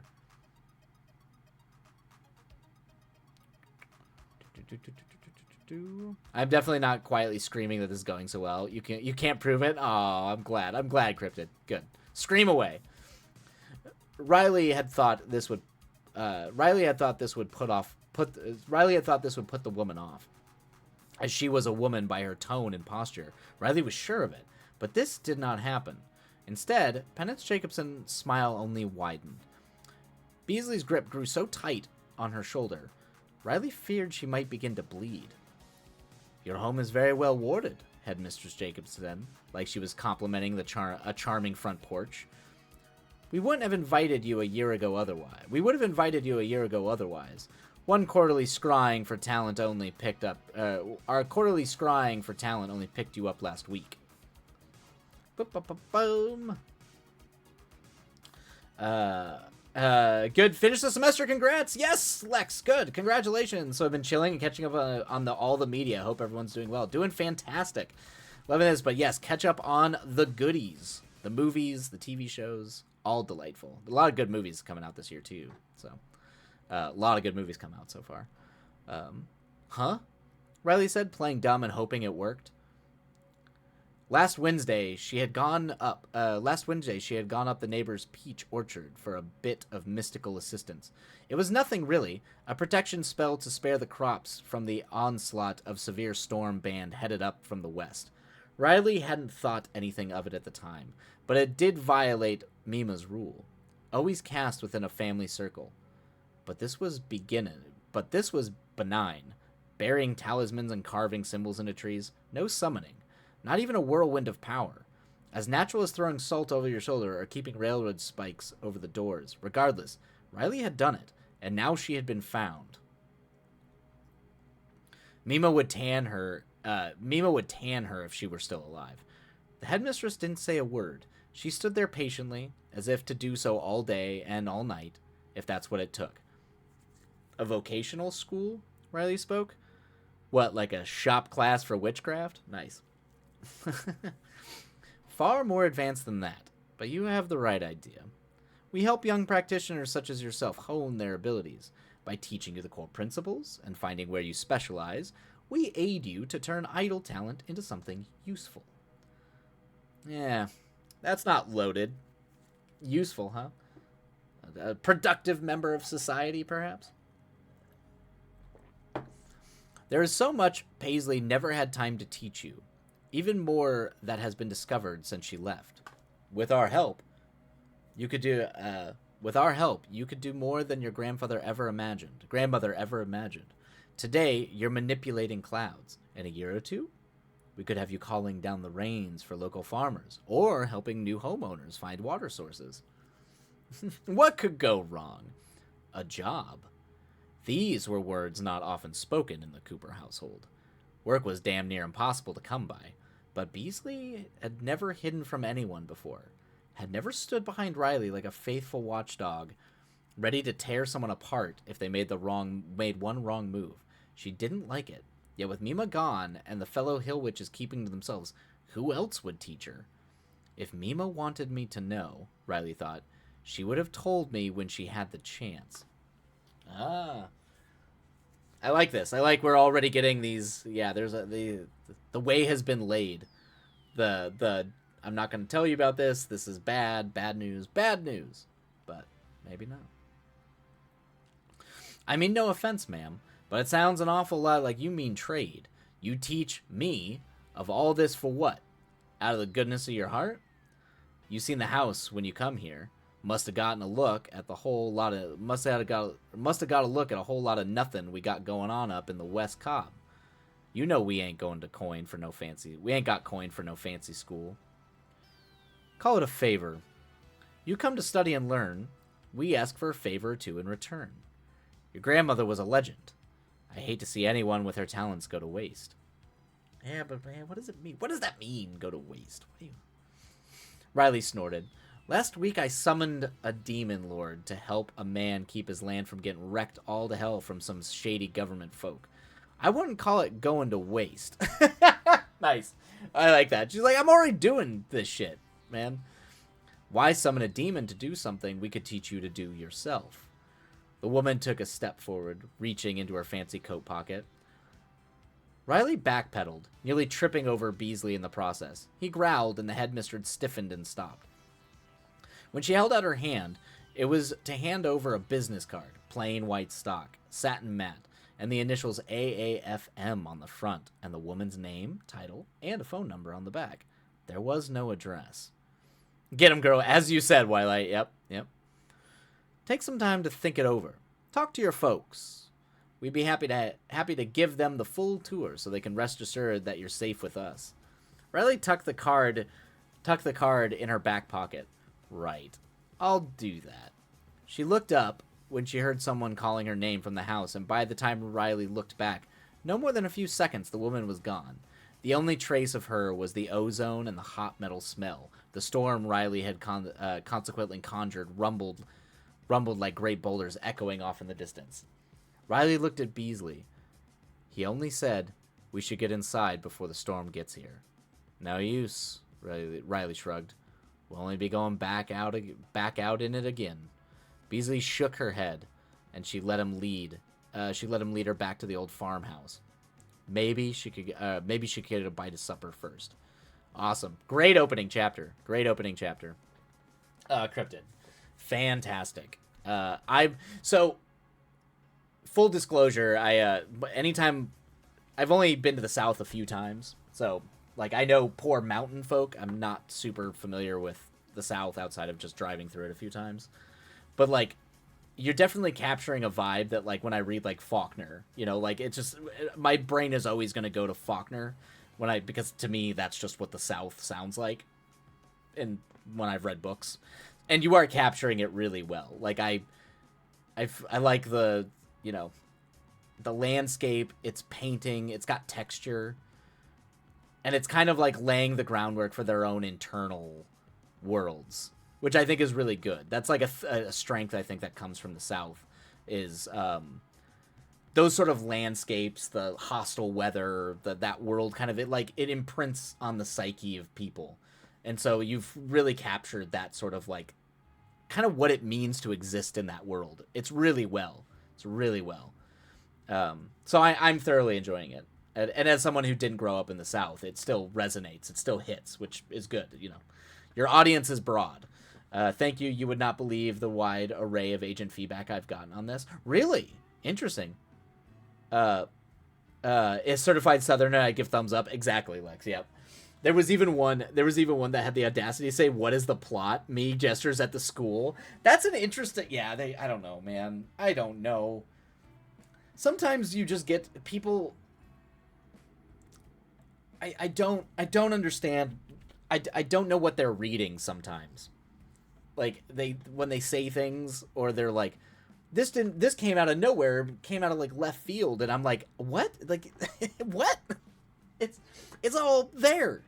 I do like that. What's the plot? So what's the plot of the story, actually? Why, like, you are surrounded by southern grown peoples, Arizona boy. I know. I've noticed there is an awful lot of southern people from the South in the community, which is great. I think it's fantastic. Some of the greatest American writers came out of the South. But yeah, now that I think about it, it is as a person who has never escaped the Southwest, it's interesting. We're a little bit more deserty. I mean, even technically Colorado, you could probably argue, is the Southwest still. There's plenty of Western-y vibes there, but yeah, it's interesting. It is interesting. So many people, and Oisel, I think, is from the South as well. Yeah, all you Southerners, what are you all doing here? What are you all doing hanging out with an Arizona boy? We have a new way to escape this hellscape somehow. Yeah, well, Arizona, yeah. I mean, I know the heat, that dry, terrible heat. Although you, in the South, you get that humidity that just makes me want to curl up and die.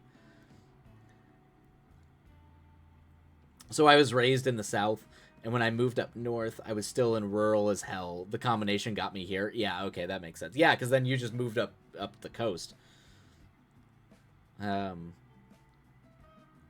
Yep. There's no shame in that. A part of me misses rural life, to be honest with you. I spent so much of my time up in the mountains. When I was not in school, I was either down on a boat in the ocean with like two other people, or I was up in the mountains and I was doing like, the hiking through, you go do those week-long hikes where you're just camping for a week. So I miss the rural life. It also makes sense every time I try to go hike anywhere in LA, I literally try to go to the places that make me forget that I live in a city. What am I doing here? Well, you didn't tell me you from Arizona until I was I was in too deep to leave you. Ghostly. I was in too deep. You held your cards. Held your cards. That's funny. All right, everybody. We are going to go ahead and start the break timer. Hang out for a little bit. And then, yeah, and then I'm probably going to switch over and do some editing, give my voice a break. But Cryptid, I am very excited to keep reading this. So I hope we can keep reading it on stream or off stream. But I really want to keep reading this story. I really love it. I love it. I kind of like live for this sort of stuff, like small town, people that kind of get dismissed by society at large, that kind of are forgotten about having stories of their own. These are things I think we need more of. So big fan. Well done, Cryptid. And I'm like, what am I gonna do? Am I gonna give you notes? You're the editor. I really don't have any notes either, so I'm just enjoying the reading it. Now I'm saying I'm your problem, and now I'm stuck here. I'm your problem. Yeah, for sure. Same. I love that quiet. Absolutely. Yep. Oh, I'm everyone's problem, my little heart. You are everyone's problem, Ghostly, but you're the best problem. So, oh man, what stuff are you watching? Life with Lex. What's the media? What are you quick catching up on now? Now that you got a break from school. Because last night I went to go see. I watched the TV Glow, and it was not as good as I was hoping it was gonna. I don't know. I have a lot of thoughts about it. It's interesting. It's very interesting. Stylistically, it's very good though. Thank you guys so much. I wanted a working poor story about genuine American folk magic and practice there. I know, and you're nailing it, Cryptid, and that's huge. It's very important. So I love it. We need more. Clap, clap, clap, like a penguin. You saw Dune. Yes, Dune. You saw Dune. Had you watched part 1, or did you watch part 1 and part 2, or did you finally just see part 2? Either way, I hope you loved it. I don't know. I will literally die for that movie. I love it. It's everything that I want in my life. Ghostly, oh my god, you said the magic word. Getting Twilight happy is talking about Dune. I love Dune so much. That should be a movie night. I'll do that as a movie night. We'll do a double feature. We'll watch Dune Part 1 and Part 2. 5 hours of Dune. Okay, you watched Part 1 when it came out, and then rewatched it last week. Ever seeing Part 2? Yes. It's so good, right? It's amazing. It is fucking incredible. Well, there will be at least 2 books, maybe more, depends on what I can get a deal for. Awesome. Well, and hopefully more, because we need more of that. And the fact that you're basing on real American folk magic, I don't know, it's so cool. There's so much there to mine and actually pull out and do something interesting with. I'm very excited, Cryptid. If I could live in this school series and just write long form arcs, I would. I mean, just do it. Just do that. Burn the world, Cryptid. Just write the stories you want to write. It was so good. It goes carefully, you may send him into cardiac arrest. But it's he does such a good job of trying to mine the subtext of what's in the book about not being heroes are dangerous, and the fact that we need heroes in our lives is actually a problem. It's not a good thing for us because it's so easily to be not just manipulated and controlled, but also that we kind of almost desire that in a way. And that it's almost it's a fundamental flaw in humanity that we're attracted to those types of monomythic hero stories. I don't know. I feel like there's, and that Paul can just manipulate that but he's not even doing it. Just he can also be sincere at the same time as knowing he's doing terrible things. It's so good. It's such a great human analysis of what it means to find yourself into power and the cruelty that exists by wielding power. And by how isolating it is too, because the biggest tragedy ever, Like, I literally had tears in my eyes when you see Stilgar go from being one of his best friends to just being a follower, and you see how deeply isolating it is for a person to be thrust into power. They will inevitably lead, like, it's like being hierarchy is isolating by definition, and then seeing that also be a tragedy for a character who is the villain, but it's so deeply but you can't help but identify with him. Like, they're still human beings. It literally is humanizing the tyrant, but in a way that is empathetically interesting and also philosophically responsible, and that's what I love. Anyway, sorry, rant. And you guys haven't even met Elijah, a big bad, the best villain I've ever. Ooh, I like the name, Elijah. It's a good villain name. I've never read the books, so I had to use my husband as the Dune Wikipedia, but yes, I'm loving the sudden change in Timmy's character. I mean, yeah, when he becomes the Christoph Haderach, he's literally a supercomputer. You know what you should watch over your break? The Crow. Ghostly. Everybody needs to watch. Oh, Life with Lex. If you have not seen The Crow, then yes, that needs to go to the very top of your list. The Crow is a foundational film for me as a child. It made me the wonder goth kid I was in high school. It's also an amazing thing. Yes, points at Wildlight. See, gang, that is film critique. That is college film analysis discussion. Thanks, Cryptid. Thank you. Yep, one of us. I go say I love that you've fallen so hard for that so fast. You're already spraying the joy to others. Exactly. Everyone did so good, and then the baby. Yes, yeah, and then Alia being Anna Taylor-Joy. It's amazing. Yep. that's film. That is film critique. That is college film analysis. Thanks, Cryptid. The Crow has single-handedly wiped away any doubt I have of wearing clown makeup. I'm glad that that's what did it to my formal event tomorrow. I'm so happy for you, Ghostly. Nothing delights me more than knowing that you are out going to a formal event in clown makeup inspired by The Crow. I'm very happy. If could die happy being like, I have done something for the world. I have spread the clown love. Oh, man. I have a feeling my voice is going to be shot. I'm so proud of you, Ghostly. With one of those frilly collar things, too. Excellent. Yes. Excellent. You have committed. Commit to the bit. Commit to the bit.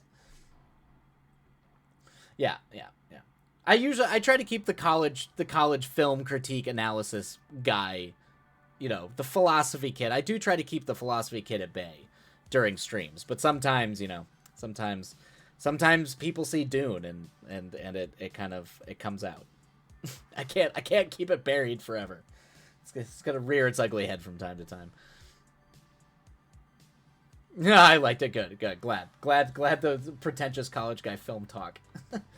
What is that scene in Barbie where I remember it like literally made me fall out of my chair in the theater laughing where they're watching The Godfather and he's just like and the Ken is just like you haven't seen The Godfather? It is, and he just goes on this giant diatribe. It is Francis Ford Coppola's, because like not only have I seen that a million times, but I've also been that dude a million times. It's so good. I don't know, that scene in the movie kills me. Twilight, we need to get you throat coat tea. That stuff is gold. That sounds delicious. Don't be your pretentious prick self. We love you all the same. Thanks, Ghostly. Thanks. That's what I'm here for. That's what I'm here for. Sometimes people see Dune, and then who am I to stop myself? They did it to themselves. Exactly. Yep. After I saw Dune, my brother sent me a clip of like some sketch, one of those like TikTok/YouTube sketches, where a guy is like breaking up with it. He takes his friend out to the desert and pulls him out of like the trunk. And the guy's like, what's going on? Why are you doing this? And he just goes, you said that Dune Part 2 wasn't the greatest movie you've ever seen. What did you say when you saw it? I said I thought it was good. And he just hands him lunch and he's like, now go off into the desert, and like abandons his friend because he didn't have the same emotional reaction to Dune 2. Yeah. I feel like I understand the plight there. Embrace your inner Jonathan. Yep, there we go. There we go. We all have a little bit of Jonathan in us. So, film guy, yeah, it's, you know, it just means you're passionate, all right? It just means you're passionate about a thing.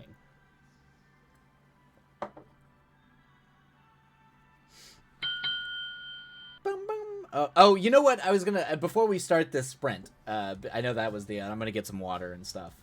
But I did want to say one thing, Cryptid, in your story that it reminded me is the weird like temptations going on where it reminded me. I don't know if you've ever seen Speed Racer. If anyone hasn't seen Speed Racer, they absolutely should go watch the Wachowski Speed Racer. The movie failed miserably at the box office, and I think it's one of their best films. And and I was completely, it made me, I don't know, it made me the scene where the family's like sitting around after touring the car facility, and they're just like, some people just have way too much money and they think the rules don't apply to them. I don't know, I was getting like vibes of that scene a little bit in the subtext of that, a little bit. Cryptid, it's a great movie if you want to see, and it's an underappreciated classic, and it's one of the greatest visual films ever made because they had all the money from the Matrix movies to throw behind it, and it's clearly an adaptation of the bad, terrible, the anime Speed Racer, the anime from the 60s, but it's such a great allegory about them being small town weirdos getting like brought into Hollywood, and the sort of how insane that world is and how alienating it is, but it's done under the guise of this very cheeky kind of kid movie about racing cars. I don't know, I highly recommend it to everybody out there. It's one of my all-time favorite films. I have not, I would look it up to watch. Definitely do it. It's a fantastic movie. Some of the best cheeky dialogue ever. When you have a line of dialogue in a movie that is Inspector Detector Suspected Foul Play, just one of my favorite lines ever in a movie. Hell, that's perfect. No war, but class war. Yeah, well, yeah. You and I are on the same page there, Cryptid. Ghostly, I am divided in half between Jonathan Holt and Broomhilda. these are human beings are multitudes, Ghostly. You can just be both of them. You are the swirling personas inside you can just be Jonathan Holt and Broomhilda. You just never know which one you're going to get on any given day. So, all right. I'm going to go get water. I'm going to go ahead and start the timer for everybody out there who wants to get some work done. And I'm going to go ahead and edit the screenplay away, and that's how we'll end the night. So happy writing, everybody. Away we go. Good luck with the words. Ah.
Oh, man, that was the end. Jeez. All right. Well, I have a ton more editing I gotta do tonight. All right.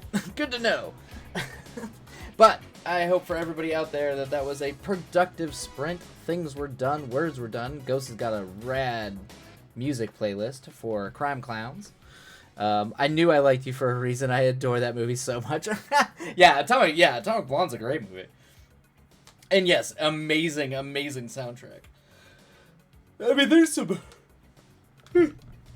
there's definitely some bad movies out there that have like great soundtracks. I know, but I do that. I actually do that in my cyberpunk rom-com Ghostly. I have a bar fight take place between between two like biker factions, and Only You playing, which is, like a famous love song.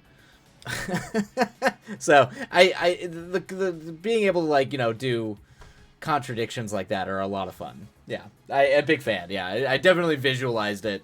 The way I wrote it and the way I visualized it, everything gets really turns into slow motion, and you're just watching everybody just beating the living bejesus out of each other, and the character, the sort of undead android character, who's the like a non-binary character, jumps off, just drops the microphone because they were about to sing, and just drops the microphone and just pulls out a knife and then dives on top, and all that happens in slow motion to this romance song.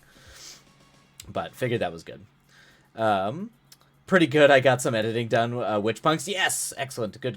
That's perfect. I thought so. It fits so well. Ghostly painted nails, awesome. Always a fan. I haven't painted my nails in a while. I should actually do that. I used to get stamps on them too. There were some dope, really cool stamps, like silver stamps that you could get. I had serpents, like silver serpents on black nails. Should probably do my nails again just for fun. Audio dissonance forever and ever. Exactly. Yep. Hey, you talked about your writing a lot. It takes it out of you. Yeah, it's true. That is true. You got them words, kids. The kids are asleep. you did it. You're like, I got it. Yeah, I figure for you, Ghostly, yeah, if you're doing the mime thing, black and white, because you're committing to the mime vibe 110%. Well done. Congrats. Yes, Ghostly. Perfect. Nailed it. I'm very excited for this formal event that you're going to. I think it's gonna be a blast with you being 100% the Crow, the ghostly version of the Crow, mime Crow. All right, everybody. Well, I'm gonna go. I need to eat. I have not eaten in a bit, so I'm gonna go make some food and then try to get this edited and out to readers this weekend. But for next week, right now, schedule is normal, but that might change depending on if I'm doing international streaming for work next week. It might throw a loop into everything. So we'll, for now, plan on Tuesday, Thursday, Friday at the usual time, but I will update if that changes, because that can change on a dime if they need me to be up at 3 a.m. to run these streams. Thanks for the stream. Much love for yes, of course, Ghostly, and sending you all the positive, good vibes. Much love. I love you all. How's the script, Twilight? Good. I mean, it just needs to be edited, and then we'll see if everybody hates it. that's really. We'll send it out and see what people think. Yes, have a good time zone. Take care, everyone. Don't forget to put Palm Boys in the Discord when you're done. I will. When I send it out to readers, I'll drop it in the Discord. All right, everybody. I love you all. Take care of yourselves. Be kind to yourselves. Be kind to others. And we will see you all next week. Sending out good vibes. And yeah, we'll see you all next time. Take care, everybody. All right.